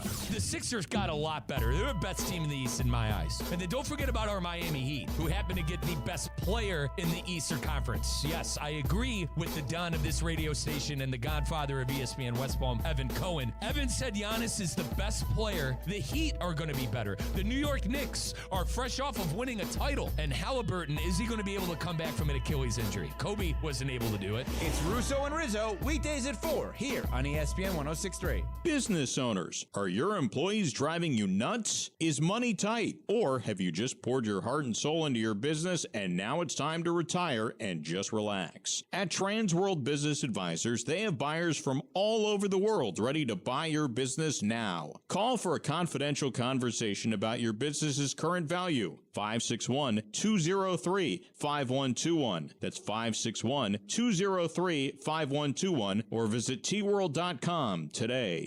Hey, it's Evan Cohen from Unsportsmanlike, and I've got news you need to hear. Every day, every show, every game, ESPN 106.3 keeps raising the bar. If you're on the go, the new ESPN South Florida app is your ultimate streaming destination for everything sports. Our shows, our games, and everything you need right in your pocket. No more excuses, no more boring drives, no more pretending you like that true crime podcast your friend keeps recommending. This is ESPN 106.3, the home for football, the home for fans, and the home for you. It's the summer sales event with the Ford Crew. Anna, what says summer to you? Sunshine, road trips, camping. And? Ford being #1 in new vehicle quality among mainstream brands according to J.D. Power. And? And low APR offers with Ford credit financing on a select lineup of Ford trucks and SUVs. My kind of summer. For APR offer information, visit Ford.com or your local Ford dealer. For J.D. Power 2026 U.S. Initial Quality Study Award information, visit jdpower.com/awards. Awards based on 2026 model year. Well. Looks like your well water could use a little help. If you're dealing with hard water, funky smells, or water that just doesn't taste right, it's time to make your well water swell water with Culligan. Their customized water treatment systems help deliver cleaner, better tasting water all throughout your home. And right now, you can try Culligan for just $10 a month for your first 3 months. Serving South Florida since 1936. Schedule your free water test today at Culligan.com. Hey, it's Steph Steph Prince here, and in South Florida, you need an AC team that can deliver in the clutch. That's why my family trusts Bradley Heating and Air Conditioning. As a mom of 3, trust me, when your AC goes down, you don't want to strike out with the wrong company. You want a team that keeps the process smooth, stress-free, and most importantly, keeps the family cool. And Bob Bradley knows a thing or two about coaching a winning team. He coached his son Bobby all the way to becoming a first-round draft pick, and now he's helping his grandson Trey develop his game. And one thing's for sure, high standards run in the Bradley family. Bob brings that same major league mindset to the team at Bradley Heating and Air Conditioning. From residential and commercial repairs to installations, maintenance, and upgrades, they step up to the plate and get the job done right the first time. And while Bob waits for Trey's call to the majors, he's still delivering major league service every single day right here in South Florida. Call Bradley Heating and Air Conditioning today at 561-793-7497 or visit bradleyair.com. You put a lot into your business. Your signage should reflect that. At Signorama West Palm, family owned and operated for over 32 years, we've been helping businesses stand out and stay top of mind. We don't just design signs. We handle the whole process, including professional installation and service. From ADA signs to reception signs and full storefronts, we turn everyday spaces into branding that gets attention. We can handle it all. Call us today at 561-687-7993 or visit signoramawpb.com. Good Karma Brands is proud to be an equal opportunity employer, providing equal employment, development, and advancement opportunities to all teammates and applicants. To learn more about careers with us, please send an email to talentacquisition@goodkarmabrands.com. That's talentacquisition@goodkarmabrands.com.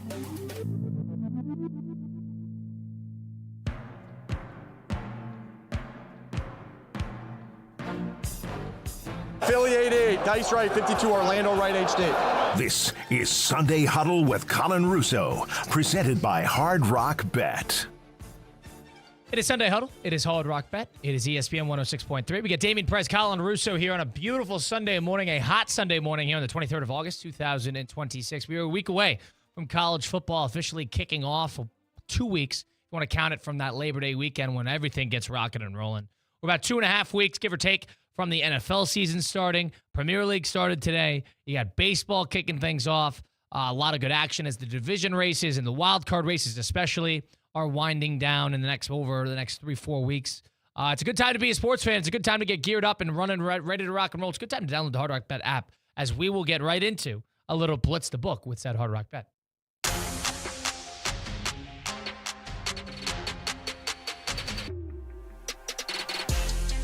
All righty, Damien, here's what we got. So you and I made a couple picks earlier in the show about our conference winners, and we both agreed that Miami was going to get it. For me, I chose the Big 12. I chose the field. So I'm going to go with a team like Houston to win the Big 12.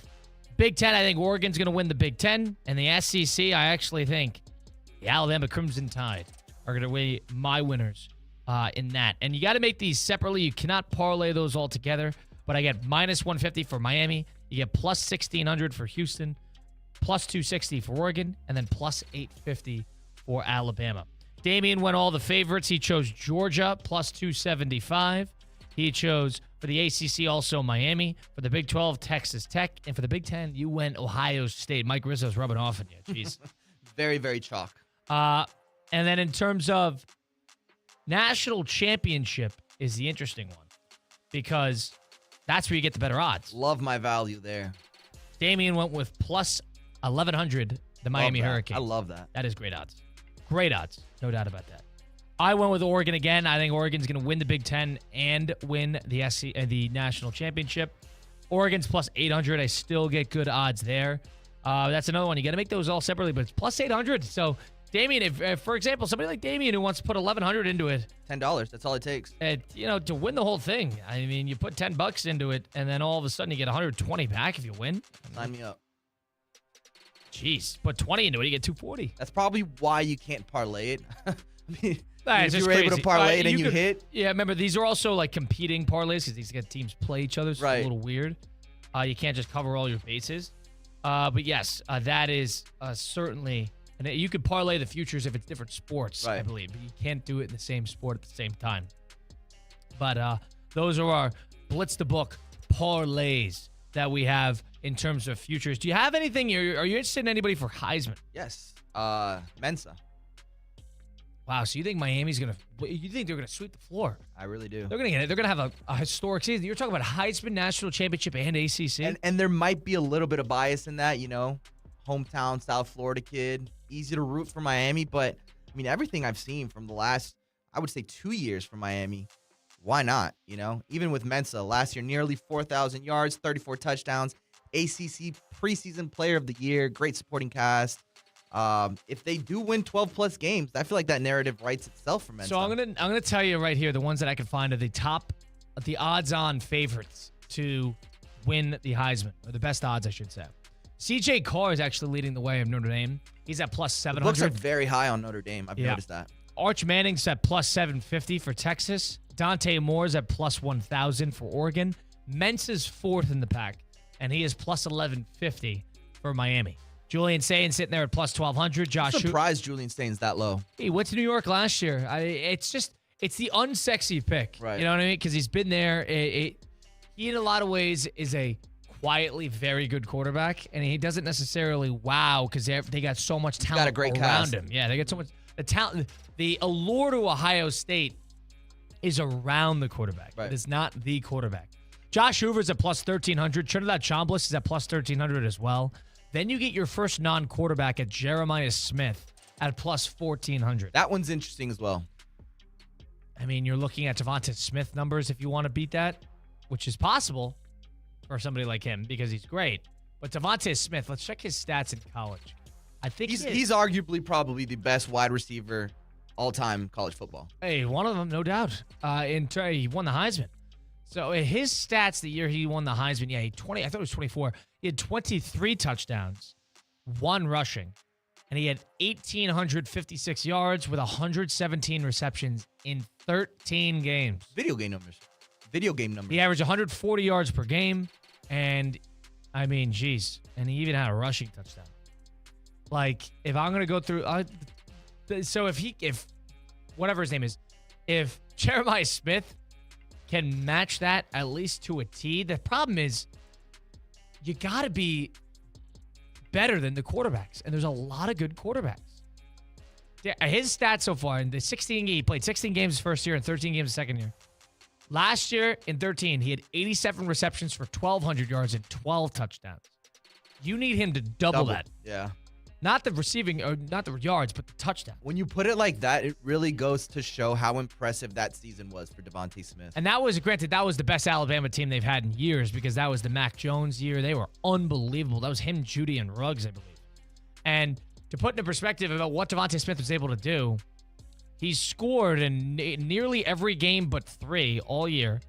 He had 1, 2, 3, 4 games with 3 or more touchdowns.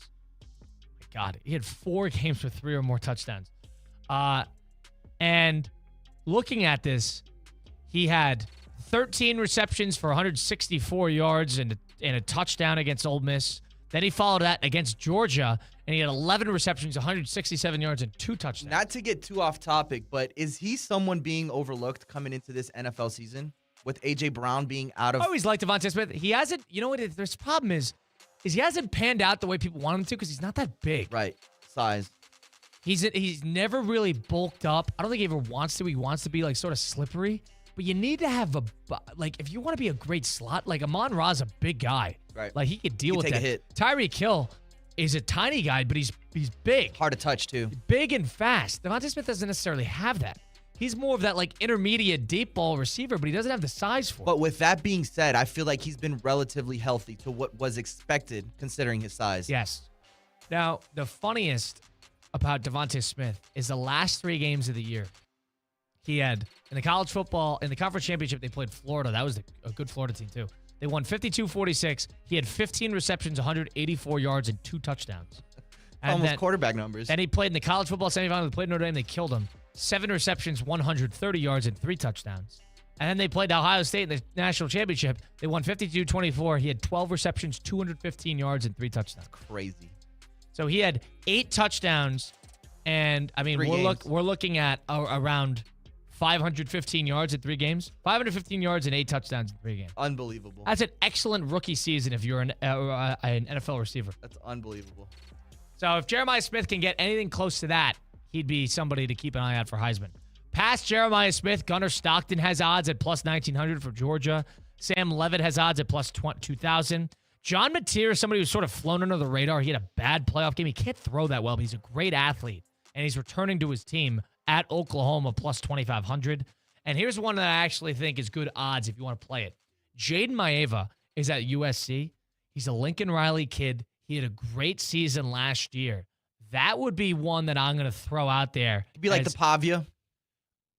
In a way. And he plays for Lincoln Riley. Last year, he had 24 touchdowns, 10 interceptions. He had 3,700 yards. USC was pretty solid last year. He is a Heisman sleeper. That's what I would say. Jaden Maeva, and he's played. And keep on, this guy he's not young in college football. He was a true junior last year. He's going to be a true senior, and he's played 34 games. Played a lot of games, and he played in Nevada, UNLV, his first year, and then he played 2 years at USC. This is going to be a sleeper. He's going to need team success, though. No doubt. Because if we look at like Pavia last year, Vanderbilt was actually relatively successful. So the question will be with him is, can USC put together a good season? Yeah, that's a good question. I agree. And their schedule, they got Indiana, they have Ohio State, then they got a bye, and then they got at Indiana in the middle of November. Oof. But they finish off with Maryland and UCLA. They got Wisconsin on the road. They go to Penn State. I believe that's their whiteout game, so that'll be a tough game. And they got Oregon. They got Oregon, Ohio State, Indiana, and then Penn State, Washington. What are your expectations for Penn State in this post-Franklin era? I think that team's going to win 9 games. They got the easiest schedule, I believe, of the ranked teams in the Big Ten. Their schedule is very, very gettable. And I like, they brought in the entirety of the Iowa State team last year. I could see them being pretty good. Their ranked games, Damien, USC at home. That's their rivalry. That's their whiteout game. Win on paper. They got at Michigan, new coach, and they got at Washington. That's it. They got no Oregon, no Indiana, no Ohio State. That is a team that my expectation for them is 9 wins. They could do 10. Now, are they going to have some hiccups? Or could they lose the Wisconsin game? Possibly. They got Marshall, Temple, Buffalo, 3-0. Then they got Wisconsin. If they win that, then they got at Northwestern. That's 5-0. Then they get their whiteout game. Could be 6-0. Come into that game with some momentum. I think Penn State will be good quickly. That's my takeaway. Solid quickly. Keep an eye on them. And they got Rocco Becht at quarterback, who's played a lot of college football. He was at Iowa State last year. Just keep an eye on them. Keep an eye on them. That is Damian Perez. That was our Blitz the Book. That was our 2-hour edition of Sunday Huddle, presented by Hard Rock Bet. If you missed any of it, go listen back. Apple, Spotify, wherever you get your podcasts, all those great places. We'll be back at it with local programming beginning tomorrow at 2 to 4, theoretically speaking, 4 to 6, Russo and Rizzo. Big thanks to Damien keeping us up over the airwaves today. Enjoy that Sunday. Enjoy that brunch. Enjoy that lunch. Enjoy that dinner. Whatever you're doing on your Sunday. Enjoy it. We'll see you tomorrow right here on ESPN 106.3.